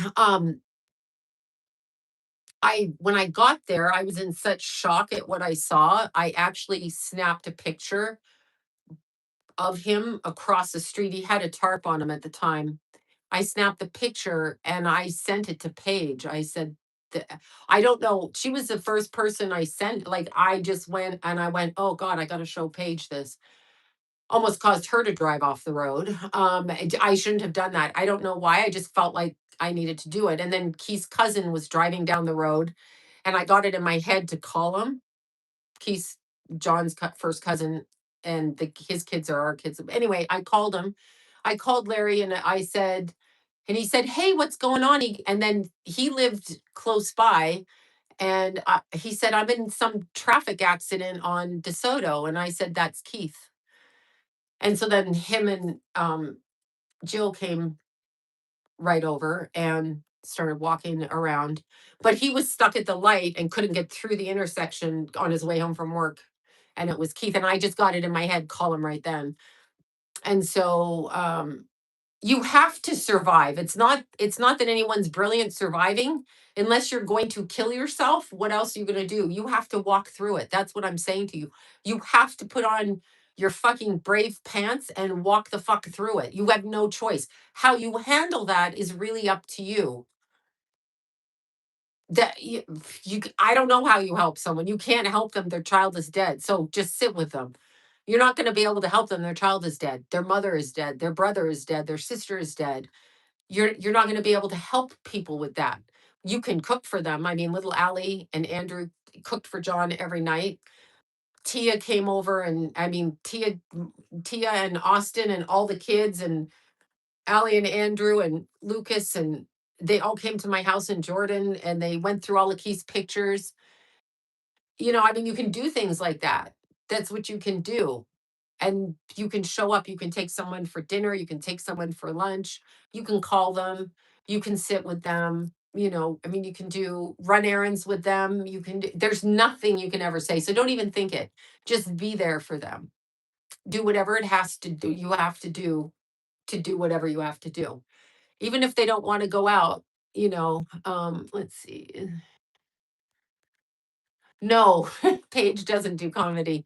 She was Keith's girlfriend. She now has a new family and a new life, a different life, but she was his childhood girlfriend, and that's the first person I thought to send. I was just like, I can't believe what I'm fucking looking at here. It's like mind blowing when you go through it. Thank you for that. Yeah, no, it's just like, what the my reaction was complete rage. And I'll tell you something, that when the police said he's property of LAPD, that triggered me in a way that I can't even describe to you, because I was almost like spitting nails. Okay. And when they told me to be quiet, not be quiet, to calm down, I remember I walked right. So they blocked me from my son. I turned around and walked into my car, immediately got on my phone. I think I called Deanna. I was on the phone with Deanna. I think I'd hung up. I think I threw the phone. She could hear me screaming. I think, yes, no, that's what the first cop said to me, because he was on the ground. It made me fucking crazy. Crazy. Um, and then the first officer said, "Oh, he just did a wheelie and ran off the road. He did it to himself." She didn't say it sarcastic like that. I immediately stopped crying, got in my car, shut the door, rolled the window down, and said, "Oh, so you're telling me my stupid ass motherfucking son just drove down the fucking road on a straight road for no fucking reason and just ran off the road because he decided to do a wheelie on his way home to go to the gym with his friend behind him? I don't think so." I immediately went nuts. And then she started to say something. I rolled the window up and just started saying, I got sarcastic and right in her face, like that, but not like that, kind of like that. Um, yeah, that's not what happened. By the way, the reason they thought it was a wheelie is when you fly off the road and you hit a metal mailbox that's cemented in the ground, it projects you into the air. You you are um He hit a mailbox that was cemented illegally into the ground, and the metal plate on the mailbox cut his leg off and he was propelled into the air. That's what happened. So then he hit a pole. He wasn't doing a wheelie. That's the car. You That's what happened. Yeah, you become airborne, propelled. Yeah, I don't know what you call it, launched into the air. You could see it. You could see where the bike hit the pole. Libra Lori went out the next day. She got up early and went out and took pictures. She went right out and got pictures and sent me the pictures right away before the guy moved the mailbox in like a day. He redid the mailbox, of course, because you don't want to get sued. Um, but anyway, so they decide, and just because somebody, and this is what I thought about, and this is another thing. I have a lot of clients that are new to America, so they don't speak English well. Do you realize if you are from another country and English is a second language and something happens to your child, like they get murdered, they get kidnapped, I don't know, whatever happens in America, and the cops tell you something, we don't teach people to question, to get information, to find shit out. Imagine not speaking English and having somebody translate something that somebody thinks, and okay, maybe they think that, and that's fine. But imagine that that's not the case, and those parents have to go to their deathbed, not fucking driving. There you go. There you go. And they probably lied about that too. So a lot of people, we need advocates, I can't say that right. We need people to actually show people how to get the correct information and how to question it. They cut me off at the police station. They cut me. Well, that's not what happened to him. I mean, people can say that, but they cut me off. Like they thought I was crazy. They basically thought I was fucking crazy. They thought I was fucking crazy. They said all kinds of things. They said all kinds of things, and I was like, that's not true. And no, I'm not in denial. Then they tell you you're in denial because your kid died. You're in denial. You need to move on with your life. You need to fuck right off. I'll move on when the fuck I choose to move on. And that's up to me and God, not you, you fucking whatever. Now, granted, you have to move on, but you don't have to believe everything that's told to you. You don't. That we need actually workers in society. I don't know. It's probably got to be a volunteer type thing where they go and speak to people of a different language and actually I had Stacy, who was a homicide detective, and lovely Stacy, and she brought me this beautiful rock for Keith for the warehouse. Stacy told me what I needed to do. She was my advocate. Like she was absolutely, she called them. She's another police officer. She's now retired. She did her time. She's retired, which reminds me, I have to call her and see what she's doing. But she told me, and she told me you're going to run into trouble. She said she ran into trouble. She worked with the gang unit, big, tall, blonde. Anyway, she worked with the gang unit. She would run into trouble. She tried to abdicate for families. She would go to court with families year after year after year of murder victims, even though they were gangs and in minority communities, etc. She did that. And when I met her, they wouldn't let her wear nail polish. That's all that flipped me out. I'm like, wait, you can't wear nail polish? What? Like brightly colored nail polish. Anyway, yeah, she got out of it. She was so helpful. She said, you need to do this, you need to do that. This is, you'll run into trouble doing this. Do this and do that. So she was very helpful.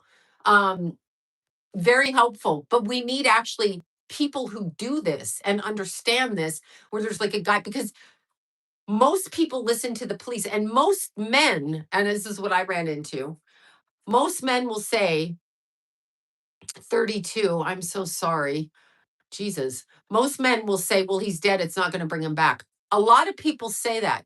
That's not how I operate. I want to know what happened to my child. I don't care if you like it.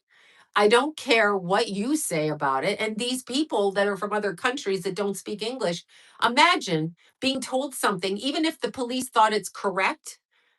Imagine having to go back to your house and tell all of your loved ones' relatives a story that isn't applicable to them.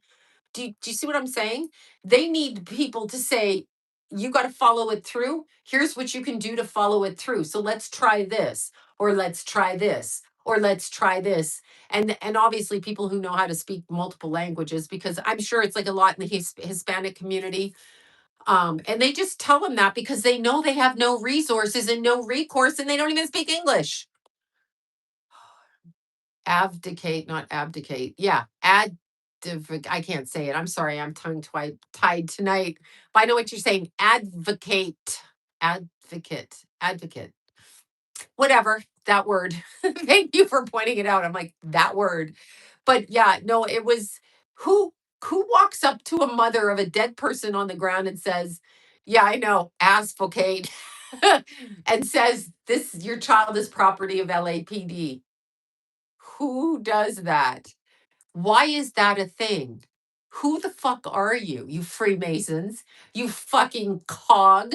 Yeah, you bought. You bought. Like what? Imagine though. I mean, imagine. Imagine. No, I mean, no, this is my child and he belongs to God.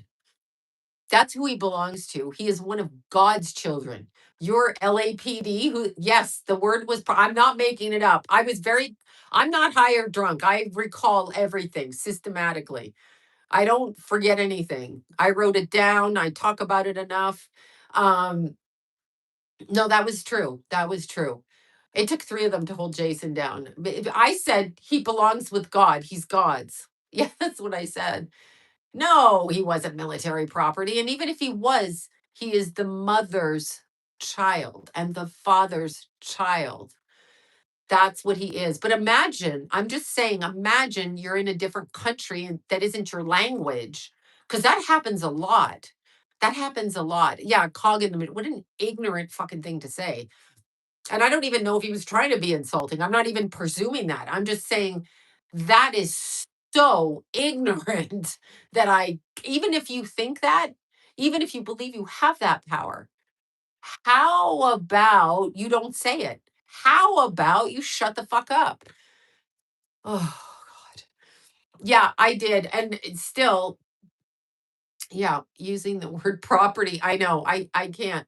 But you know what's weird? At the funeral home, I'm not saying they even personally did it to me. I'm just saying I don't want to fucking hear it. So, especially when they let the woman that pulled out, I mean, the person who pulled out in front of him, especially when she walked all around there, and I've got it on tape, but yeah, very interesting. And now they want me, now they want me to back down because they're convinced the car in the video isn't hers. That is why I have a forensic person, because the next thing I'm going to do, I don't feel like shutting it down. I feel like her knowing that we know that it's her. That's what I feel like doing. So I'm going to follow that, even though they're threatening to sue me because now they think they got a one up on it. That's why I had a forensic person. See, sometimes you have to put your own money into it, and I'm not going to get anything back for it. Not that I want it because I don't, but I actually want to know the tape if there's a possibility. So that's, yeah, she was all over my son like a bad smell. The paramedic truck was there. They did not have cameras on it. You have to subpoena all these records. There's a whole process. I got all the 911 tapes and all that. That's what's so interesting. How does TMZ get the body cam footage like that? Because usually you have to have a lawsuit, an active lawsuit to get the body cam footage. So I don't know if someone gave it to TMZ or what. Um, so yeah, I don't know, but yeah, I'm still in litigation because this is year 6. We didn't find her till 2024 though. And now they're saying it's not her because the video, of course. Anyway, the paramedic truck was there. As the first officer walks up, this bitch is up by my son's head. I wasn't allowed to stand by my son's head, but this fucking asshole is standing right there. I have a problem with that. I have a problem with the whole thing because I can't say it. I can't say it. Well, they may pay for footage, but who's giving out the footage of that family? Because usually you have to subpoena it and I had to open up at my own expense a lawsuit against people I didn't know until Bobby helped me find them, and Bobby actually found them. Um, yeah, her and her son were all over there. They walked everywhere inside the tape. Yeah, inside, nosing around, nosy Parkers, just nosy little Parkers. Because they wanted, she's a good listener, that's why, because she's a good listener. The cop even addressed her as part of the family as she kept coming in and out of the scene. Ignorant. It's just ignorant. So anyway, she won't. She's saying it's not her. I know it's her. I don't care. That's why I hired someone to look at the video again. I'm not taking their word for it. I'm doing it again. I guess if I can't get past that, then they are demons. That's exactly what they are. If I can't get a clear and they've not got back to me. So if I can't get a clear read on that, or I get the read that I'm an opposite of what I'm thinking, then I'll have to drop it. But yeah, TMZ should not have that. Like, I don't know how they got it to put it online unless one of the family members sold it. And I'm like, that's fucked up. Her TMZ pays the general public for the informations, no questions asked. Yeah, but body cam footage, it took me 3 years to get it, 18 tries. I kept going down to the 19th floor of the courthouse in Los Angeles, paying $20 for parking, wearing my little shoes, go running in the morning, clients in the afternoon, in the mid morning, go down to that fucked up little building. They're very nice there. Go up to the 19th floor, hand over the paperwork, only to be told it wasn't right. Go back down, pay $15 every time. The guy would give me a little bit of information. So that's what I would do. And I did it 18 times until they released it. And I think it was September of 2023. Then I went through hours of footage. But you have to have an active lawsuit going. So I had to find a lawyer that would do a wrongful death case because we didn't know who the person was, because we only had a description, no name, because she didn't bother to leave her name. Of course not. So, because they own the information, because it's a public servant body cam footage. So yeah, she was rendering aid according to her. Her lawyer's like, she was rendering aid, and if your client doesn't stop saying that, we're going to sue her. You can't sue me. The witness described her, is why I was looking for fucking her. Oh my God. The witness is the one that said it was a woman. She looked like blah, blah, blah, blah, blah, blah, blah, whatever.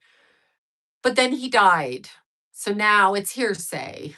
But he told Bobby and he told me, but it's hearsay. So annoying. Um, and the bike is back.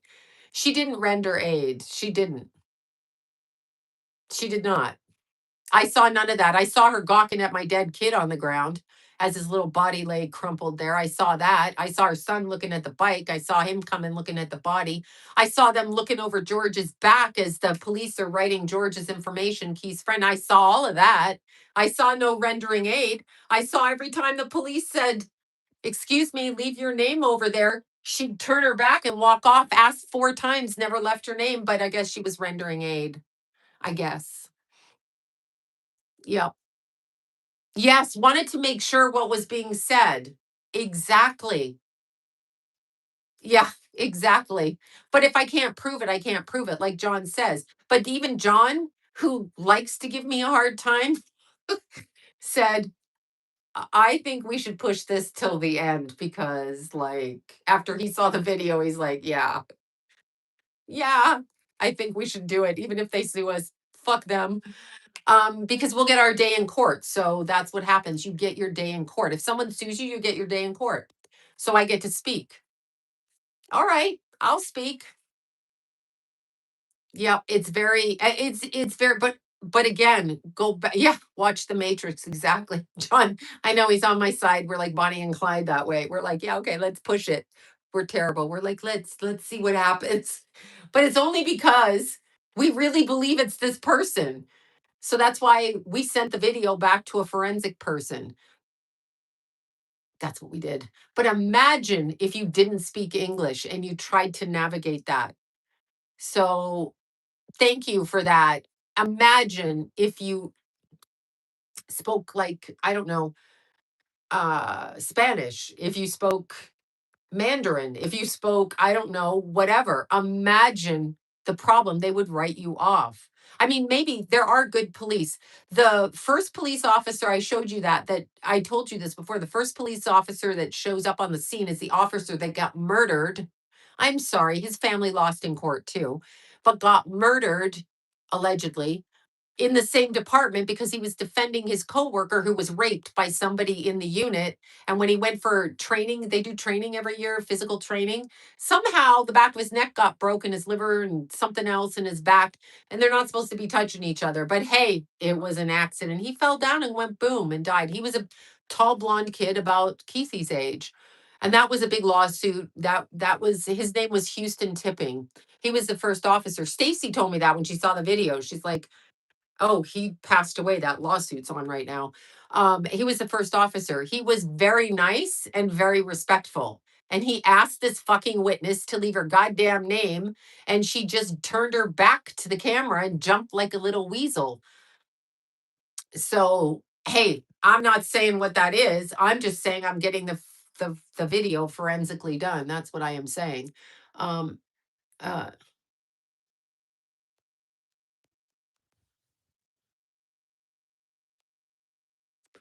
yes, we believe he was run off the road. Yes. Well, I actually have a video of the car pulling out in front of him. It's just that you cannot, it's very pixelated and yes, but I can't prove it's her yet. That's why I have somebody looking at the video again.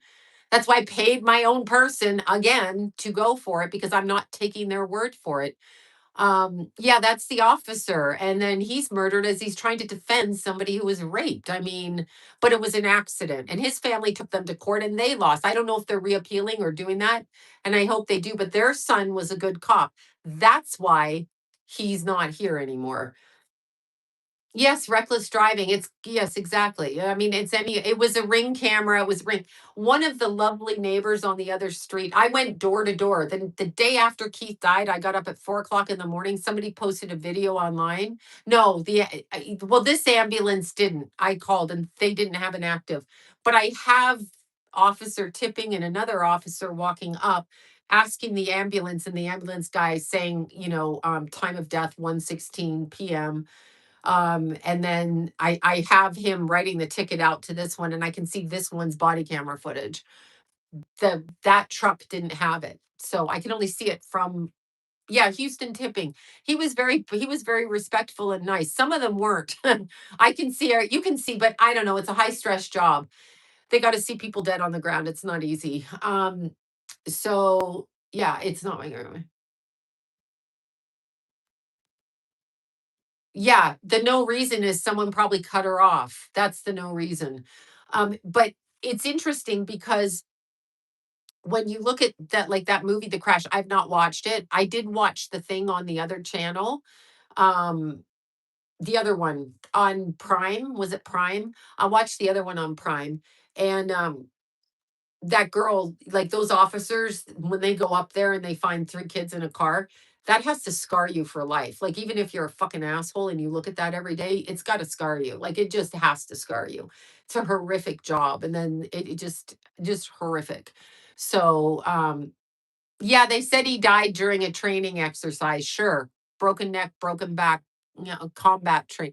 He was testifying against another guy in the unit because a coworker, female officer, said she got raped by him. He was on the female side. So of course they took him out. But the parents didn't win in court. But the parents took it to court because the mother and the father and the family know what they know is what they know. Whether anybody thinks it, and they'll always tell you you're crazy. They'll tell you, yeah, that was the three people died. Keith, the witness, and the cop, all in there. And it was really interesting because one of the guys standing by the side of the road came over, told me Keith died really quick, and then told me the street was evil. He said, like he said that. He's like, and I was just standing there like, I mean, like a zombie. Um, Yeah, they do everything to cover up their wrong. Exactly. There was 3. There was like a spiritual hit. Exactly. Yes, many people die. I'm saying a lot of people, it's an energy. Keith got Keith died, and then Jason, I told you, Jason got hit. Sloan, if you want a psychic daughter, I don't have a mom. Oh, that's so sweet. Thank you for that. Yeah, Keithy, Jason got run over and Keith hit on his motorbike, and Keith died. Jason, it's like within 2 days or 3 days, both of them. And then a dead rat between our cars, which I remember sending it to Deanna, and she's like, that rat has rope around its legs and its legs are smushed. And this is what happened to Keith. That showed up. We got out of the car after I got Jason home. We got back into the car 10 minutes later, and this fucking rat sitting there in between. Very interesting. Spiritual attacks. So they do that. A spiritual attack. You have to be aware of that because it's just, yeah, no, I mean, I'll never shut up. Yeah, when I came home after Keith died, John said to me, maybe you should stop talking. I said, yeah, we're all going to die. So, and they all got, they supported me. So it was okay. Yeah, no, that was true. Yeah, they target bloodlines. I was sent out of my bloodline because it's Freemasons. I was adopted out and hidden, so to speak. So yeah. Anyway, no, but see, never. I won't shut up. I won't stop doing it. That's what I was going to tell you. So when somebody says to you, like, let's say you, okay, I'm sweating here. Let's say you have a psychic who reads you on the death of a family member, you're in court and it's very stressful to you. I understand it's stressful to you, but sometimes a human being has to follow something through to the end. You have to follow it through. Don't let anybody tell you it is a lot to deal with. It is. I was going through a divorce. I just moved out of my house. I've moved for 5 times in 6 years, 5 times. One, 2, 3, 4 times in 5 years, 6 years, 4 times, sorry. I built the warehouse. I distracted myself. Like I'm telling you, I started lighting myself on fire, started tattooing myself.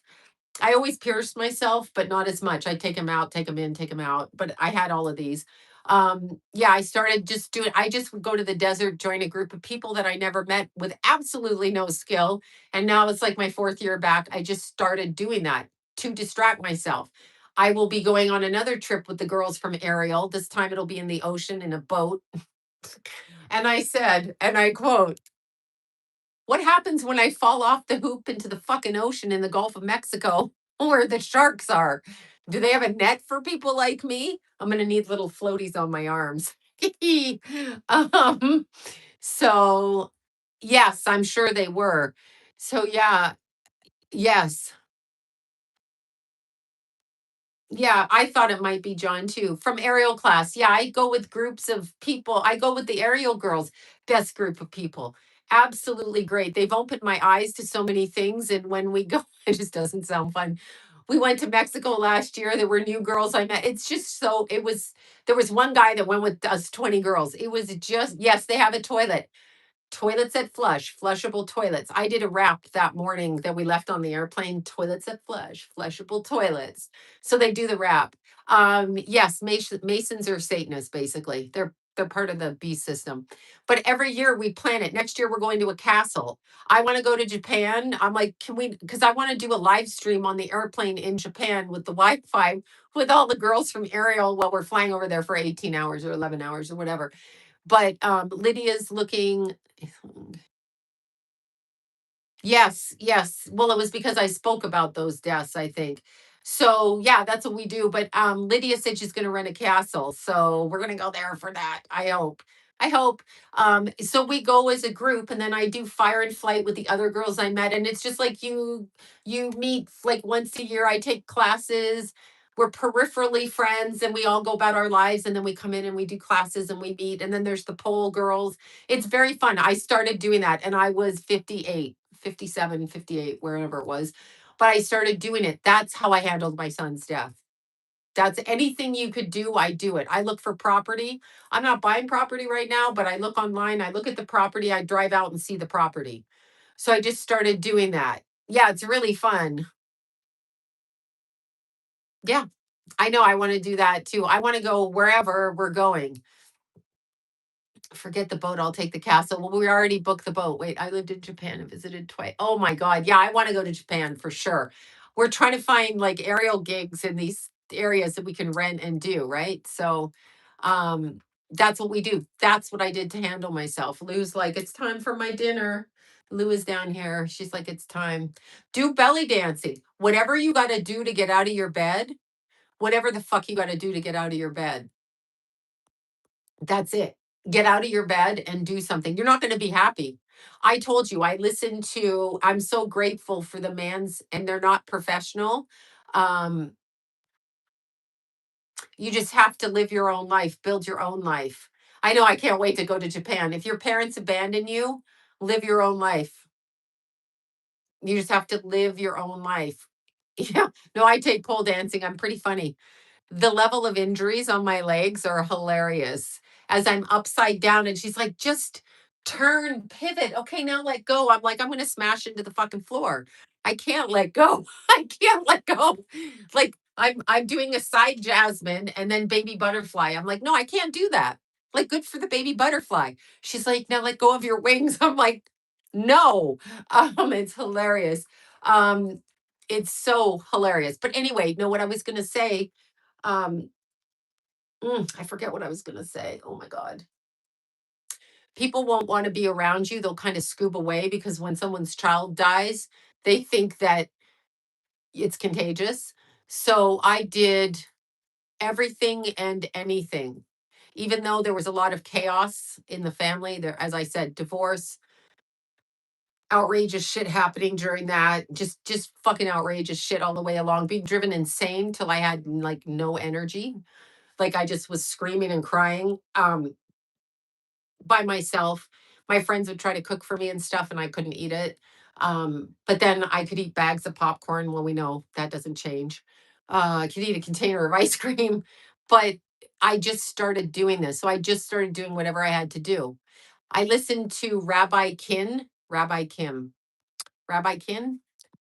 the guy on YouTube. Go look him up. He's the rabbi.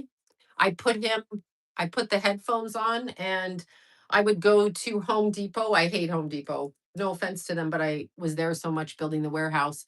I don't eat meat. I haven't eaten meat in 40 years. I don't eat meat. I do eat fish, but I eat mostly eggs. Yeah, I know. I've been 7 years. 6 years. Seven. No sex in this body. No, thank you. No bueno. Never again will I let anything touch me. And here's John when I'm telling him this. He's like, well, to tell you the truth, you weren't really doing it a lot in the end. And I'm like, bro, you got to apologize for that because you were obnoxious. It's hilarious. Let me find the guy's name. I think it's this guy, somebody, Rabbi Kin, Kin. Honestly, I listened to him. He would do his philosophy. He's a rabbi. There's hundreds of hours of stuff of him online. I just put him on. So when I was in public, okay, when I, like Home Depot, I was buying flowers. I was always planting things. I know, John, he's like, well, I wasn't getting any the last couple of years. You were, but you open your mouth and Sloan would get mad at you. So she didn't feel frisky. So that's what happened. But anyway, he had to bring that up. Um, but anyway, yeah, at a certain point, I don't care either. It's really wonderful to be like an old woman in menopause and not have anyone touch me. I am so grateful for that.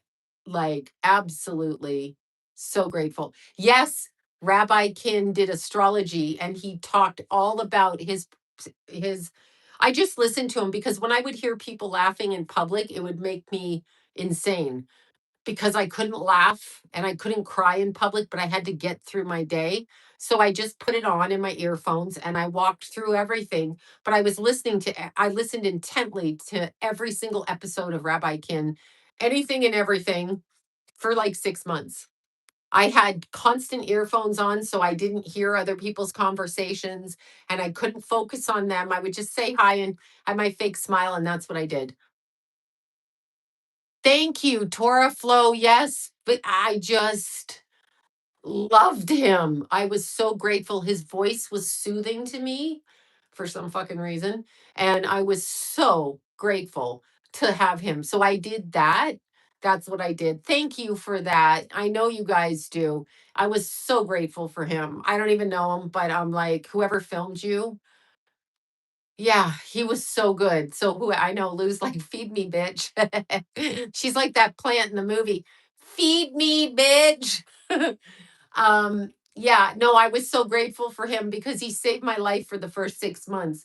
I could not um I couldn't look at people without crying. I couldn't watch children or see babies. So I had to be able to present myself in a way that was palatable in public without being able to hear like little kids talking, babies crying. It made me crazy. So I just put that in and I could smile at them because I was listening to his words and I couldn't hear what they were saying. So I that's what I did. I wouldn't take the earphones out. And John's like, this is John the other day. He's like, and now you're deaf from that. And I'm like, yeah, I'm tuning you out now too. Yeah, Little Shop of Horrors. She's like, feed me. But yeah, so anyway, yeah, that well, he was so lovely in what he says, and his voice was very soothing to me, and I'm forever grateful for that. So grateful for that. So that's who I listened to because his take was interesting. It's not something it's not something I'm used to. But so I would say when somebody dies, and I have projects, so I taught myself how to do ash jewelry. So I would get ring sizes for Keith's friends and family members. And I'd be like, what size are you? Do you want a bracelet? And then so I would focus. I bought rhinestones so I could keep beating. So I blinged out everything. Um, I cleaned. I took any kind of class and any kind of anything I did. Like I had to have somewhere to go. So I just kept doing that. John rode the subway. John get on the subway and ride the subway. So he would go up and down to Long Beach, the subway, North Hollywood to Long Beach, back and more. And so he would do that. So he would go up and down the subway. I would do my shit. I would make sure that I'm block my husband out. Yeah, exactly. So yeah, that's what I did. I did whatever I could. I planted flowers for Keith. Luckily, like both Paige and Maya, my little friend Maya, they both got pregnant at the same time. So I had two baby showers that I was working with and doing on, which was lovely. They both included me in their families so that I could be busy doing stuff, so they both said, come help us with baby showers. So I was like, Paige said, can you do this? Maya said, can you do this? And I'm like, I can do it. So I had to focus. I had to go out and buy stuff, to make stuff, to do stuff for the baby showers. So that was good. So I was able to focus on that. Then I had to find clothes to wear, makeup, haircut, nails. So I still did that.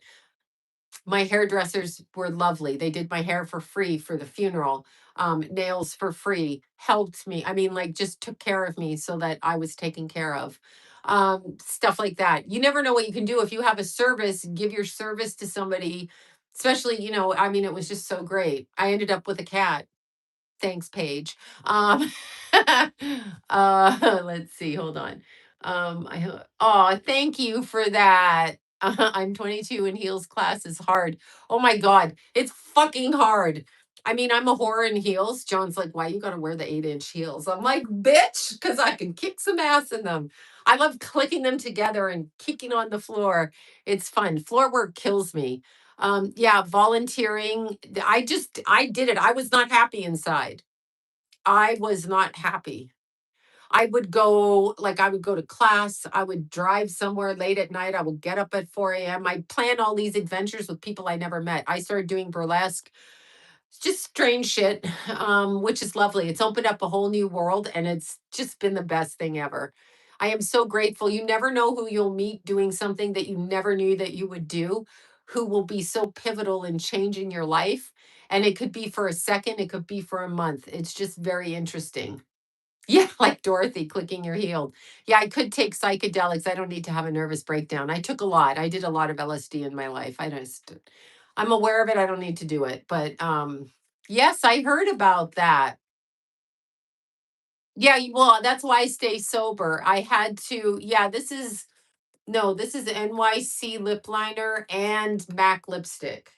Look at Lou. She's like, hurry up. What are you doing? Shut up. She's like, shut the fuck up. She's like, you need to shut up. Yeah, so he jumped in a river. I'm not buying that, but all right. Yeah, I know it took me. I made sure not to allow myself to sleep in. I made sure not to allow that. I just didn't allow myself to relax. I'm like, I'm not going to relax because I'll never get out of bed. So I will do this. And I just did whatever I could do. And that's all you can do. There will never be a way for you to fix it. You will never, ever, ever, ever feel like your life is complete.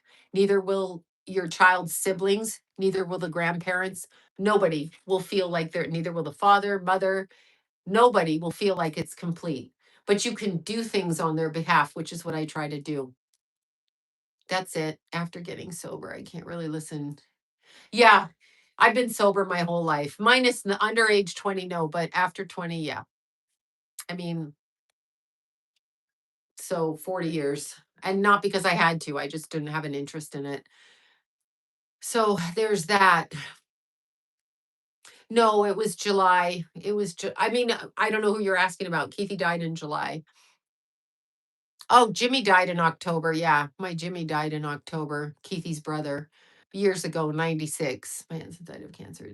Oh my goodness. And now her grandson has leukemia at 10. Oh my goodness. Oh my goodness. That's horrible. I'm so sorry. I see you over there. She's chewing on the cord in the corner. She thinks she's funny. Let's see. I wear knee, yeah, no, I wear knee pads. Are you kidding me? You should see me come down off that pole. I can climb to the top though. I can climb bare feet and I can do it I can do it where you brace your arm. If you have big boobs, you can't brace it like right here. You have to go beneath it and use your lats. But I like to go this way. So you arm bracket the pole and you go like this and then you're holding but you pushing yourself out so you're pencil and then you swing your leg around. I hook my right leg, you're holding up here, then you move your hand below your left one and then the pole comes in the crease of your crotch, owie, And then you hook your ankles together. That's called jasmine. Then baby butterfly is when you're sideways and you're jasmine. Little baby butterfly is you have your hand like this. You take your bottom hand and you twist your whole back and stare straight at the floor because you got nothing better to do. Then you let go of your hand. No. No. No, no, no. I can't do that. So no, no. Yeah. So I would need ankle. I need a helmet, as I've said. I know. She's like, you can do it. You can do it. Chelsea did it. And then Chelsea's like, that doesn't feel. Let's see. Are we all? Yes, you can go to Jesus if you want to go there. There's many different dimensions. I'm not an authority on it, but yeah, I'm not very good at it, but I got that. I got pencil. I can even do climbing. Okay. So I've not on spin pole. We have to do a climb where it looks like we're on spin pole. So you climb, and usually your hands like one hand up, one hand bracket, or if you're doing just baseball grip, opposite hand, opposite leg, all the way up the pole, right? This is what I choose to do at 60. But anyway, you you you go, and instead of going straight up, you turn your hand sideways so your leg moves sideways so it appears like you're on spin pole. So I learned how to do that too. I'm a life path 9. John's a life path 9. Keithy is a life path 9. Jason is a 6. Mm. Aw, 5 weeks old. I'm I know. Lou is like, fuck off, lady. Yeah, no, I keep challenging myself. It's funny. I'm funny. I mean, I wear the booty shorts, but Chelsea, she's my pole sister. That's what you call them, pole sisters. Chelsea's like, how come you don't put your shorts on right away? Because I don't do it till we climb because I don't like to show my legs. She goes, you look so cute. And then I put on the shoes and the stockings, and then I'm like, look, I'm cute. But yeah, but sometimes we don't put the boots on because we're just climbing with our feet. Why do we have to believe in him if he's already you can believe in what you want. I don't know why you think you have to believe in anything because it's only what man has told you to believe in. Oh, schizophrenia is a veil frequency. I talk about it often, a veil frequency. Also, to the woman who asked me about, yeah, life path 9 is terrible. The woman who asked me about suicide, somebody emailed me about suicide. I'm going to say this every time, and I'm going to say it 100 times. When somebody is, wait, didn't you have experiences? Because he was outgoing. Wait, didn't you say you have experiences for Keith because he was outgoing? Can you rephrase that? Because I don't understand it. Okay, suicide. Understand that's considered murder from entities outside of the physical. So if we don't teach children, you should teach your children that not all your thoughts are your own thoughts. So when somebody feels like they're fat, they're ugly, they're stupid, they're useless, they're worthless, they're a piece of shit, they should have never done this, they should have never done that, they shouldn't have done this, blah, blah, blah, blah, blah, all of that.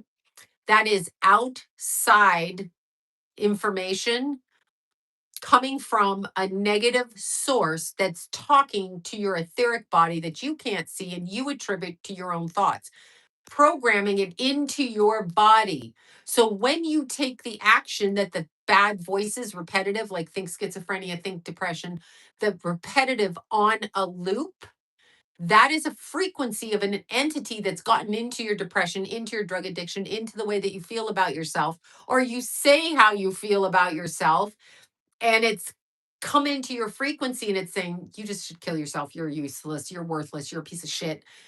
You have to know, you must teach your children that they have to step back from any thought they have, whether it's you're the greatest baseball player in the world, you're the best looking girl, you're the worst looking girl, whatever the thought is, you're a math genius, you're not a math genius. Whatever the thought is, they need to step back and actually ascertain whether it's them or an outside source, and prayer. It's a shit loop. It's murder. It's murder on a spiritual level. Human beings do not do that. I cannot stress it enough. Stop taking pills, please. I cannot stress it enough. Whatever the medical community says when they love to push this word Mental health. It's a mental health crisis. It's a spiritual crisis. It's going to always be spiritual before it ever comes into the logical mind. Remember, this earth wants to erase God, Christ consciousness, creation, and wants to be the authority. They want to be God. They remove it.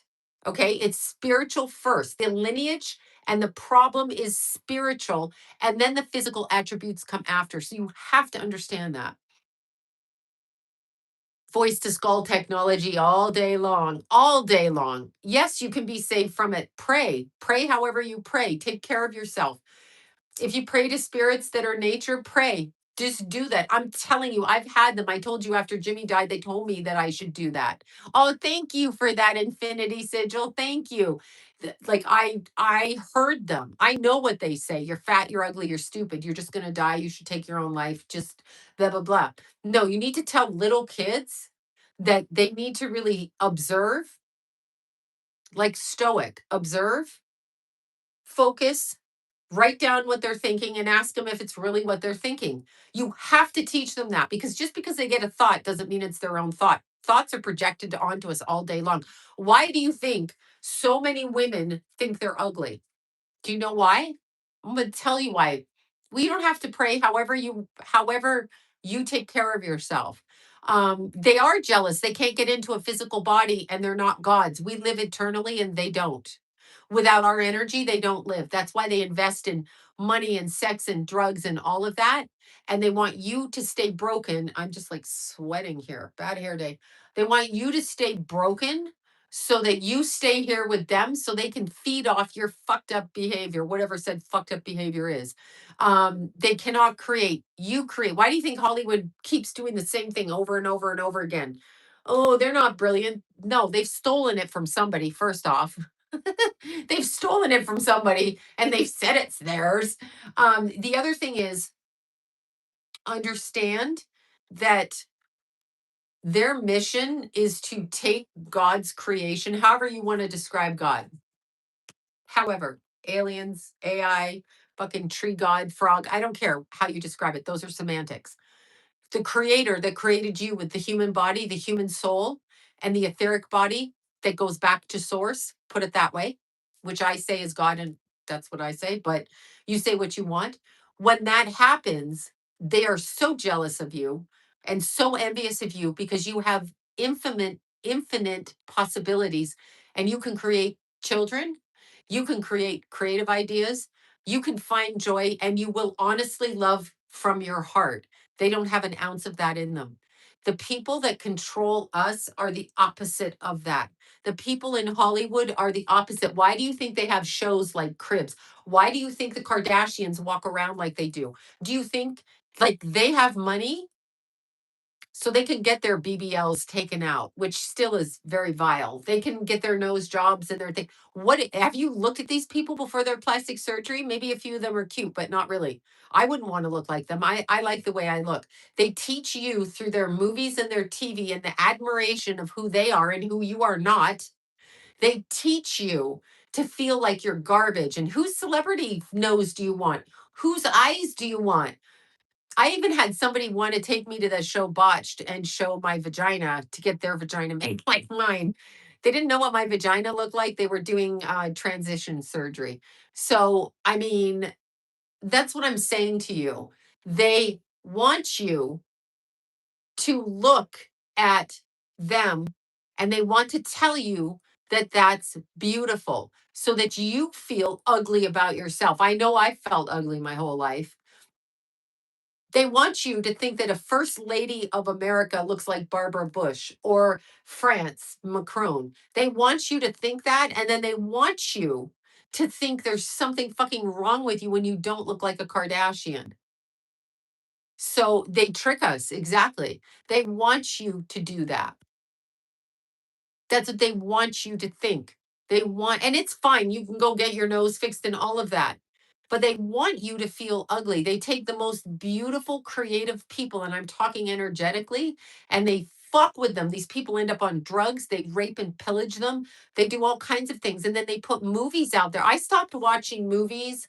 I think my kids were little, and I think the last movie I watched Minions with Lila against my will. Um, but anyway, we watched that in the movie theater. And I think before that, I watched 8 Mile. I literally stopped watching movies because of the way they idolize these fucking people. They idolize them so that you have to turn your attention there because that's what counts. You don't live in a mansion. I mean, who are you? Do you realize if you have food on your table, that's a good thing? If you can do one thing a week or you can buy the food you want and you have your children, that is all you need, or your husband or your cats or your horse or your dog or your goldfish, whatever it is you want. I know she had fetus in a jar. I stopped years ago going to the movie because those people are not better than me. They are flawed. They are repugnantly ugly. Not all of them, but look at them. Really look at them now. Really, really look at them. And understand a lot of what you see is a captured soul that may have been born into an Illuminati family without any awareness of it and is now inverted. And as a young person, they look great.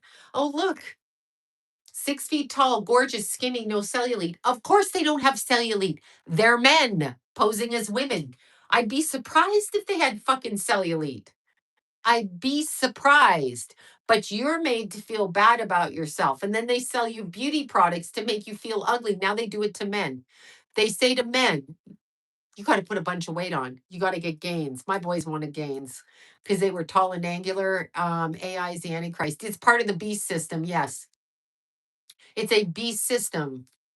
I know, of course, the men, but the women they're transgender. Victoria, not probably not all of them. That's why they always say they had to go and they couldn't. They had to do in vitro and they had a surrogate because they want to ruin their bodies. I wanted to ruin my body. I wanted to feel my children coming through this world. I wanted to feel it. Boy, did I! I wanted to feel it. So they do. We've been programmed. We're all ugly. We're all told that. We're all told that. It's insanity. It's crazy. I know, Adam's apples and all kinds of bullshit. Terrible. Be feral. Yeah, no, do it. I mean, just you should have cleansed yourself before having wait. You should have cleansed yourself before having kids. I don't know if you're trying to insult me, but God put the kids in me. And I had home births, and my beautiful babies came out with no drugs in a beautiful environment. Keith had to go to the hospital though, but my kid, he almost did die, but my kids, I know, well, she's trying to insult me. You should have cleansed yourself because you're not a good person or you're a whore or you were dirty. You were dirty, Sloan. Fuck off. Fuck off. Um, Yeah, I love being pregnant and giving birth too. But they want, I know, right? You should have cleansed yourself. I was as cleansed could be. I was just beautifully creative. No, it's not an odd comment. It's designed to insult me. Yeah. For example, weirdo. A weirdo. Na na na na boo boo. That's what Keith used to do, like this. He'd pop out behind a door, and Jason would do it too when they were real little, and they'd run through the house hysterically laughing. Yeah, I mean, they love to insult you. Like, what do you feel you're gonna? No, I was completely healthy. I was beautiful. I looked great. I mean, I had a little bit of melasma, but and I did it myself. No drugs, no trickery. They trick people. I know. Cleanse what? Oh, Canyon Country. Hi there. Cleanse what? What am I cleansing? That I got married? That I had both my kids with the same person? What? What? What? That I gave birth in my house and what? What are you talking about? That I ate properly? That I didn't drink? I didn't do drugs? What? What are you saying? I was blessed. I was blessed. Um, sorry, that just made me laugh. I know. Let me see. Projections are the trolls. Hold on. Just in yeah, I know, right? I'm autistic and ADHD and glad because I'm oblivious to the beauty standards and do my oh, that's so I've been trapped. I mean, I've worn makeup my whole life, but I really do like makeup. And I love short bleached hair. But see, this is a program too. It's a program I like, but it's a program. I know. Oh my God. I love feeling little babies kick. Jason was like a space alien. His hands were out like this. Keithy, if you put your hand on my belly, Keithy would be like, oh, he was a Scorpio moon. He was like, oh, no, no, no, no. Don't be coming up here and touching my mom. So Keith would kick inward. He would not kick outward. He would kick inward. So I knew that he knew, but nobody would could feel him out here. I know, right? Yes, jealous because you have a uterus on the carpet. I know, right? Well, I looked down. I was shocked to see that. Right? Oh my God. All right, look at that. Look at that. My little arms here. Oh, they're tired from today. Um, wait, Lori Miller. Like that projection is a confession. Yeah. No, I don't have any daughters. I consider Paige and McKenna my daughters, daughter-in-laws, and Paige has gone on to have a new relationship and a new family, but I still consider her my daughter, my little Paigey. I remember when I saw her and she was at Kenna's house and she was just a little girl, braces, little long bleached hair, and booty shorts. I was like, oh, I like her. Keithy has cute taste. Keithy has cute taste. And then obviously she was at McKenna's house and I'm like, oh, I like her too. So they're my daughters, but they're not. They're from other women, obviously, but I consider them. Nicole said I could share Paige with her, Paige's mom, because she liked having Keith as her pretend son. So if you're bitching about someone else, it's your problem. That's right, right? Oh my God. Yeah, so I consider them my daughters, but no. And then I have two granddaughters, Lila and Meadow, and they're the cutest. But John plays with Meadow. He was telling me last night, he's like Anna and Elsa. You all know that stupid movie Frozen. Anyway, Meadow loves Anna and Elsa, Elsa and Anna. So he was playing, she would hide them under his coat and then bring him back out and give him one and then swap them up and whatever she does. So they play with the dollies. I'm cracking up laughing. John's like, how did I get this in my life? Um, yeah, so that's so cute. So cute. I found the microphone. I hit it. All right, you guys. Cats calm their owners. Oh yeah, I love my kitties. Where did she go? I don't know where. Lou, where is she? She went back. She's waiting for dinner. She's like really pissed off. I know they're a troll. Bye, you guys. I rambled on again. Mwah. I love you guys. I know being a grandma is the best. Grandma Sloan, Lila will call me nothing else. Your grandma Sloan. I'm like, I want to be Gigi. She's like, your grandma Sloan. I'm like, all right. All right. Okay, bye, you guys. Yes, sage can clear the energy. I mean, to clear an environment, honestly, it has to be a continuum of things, not a one time thing. It has to be through your actions and through your intention. I would actually get holy water and put a cross on the front door. That's me, but that's me. I'm always running for the holy water. True story. Okay, bye, you guys. Bye, you guys. Oh, meow, meow. I love it. Bye. Have a good night, everyone.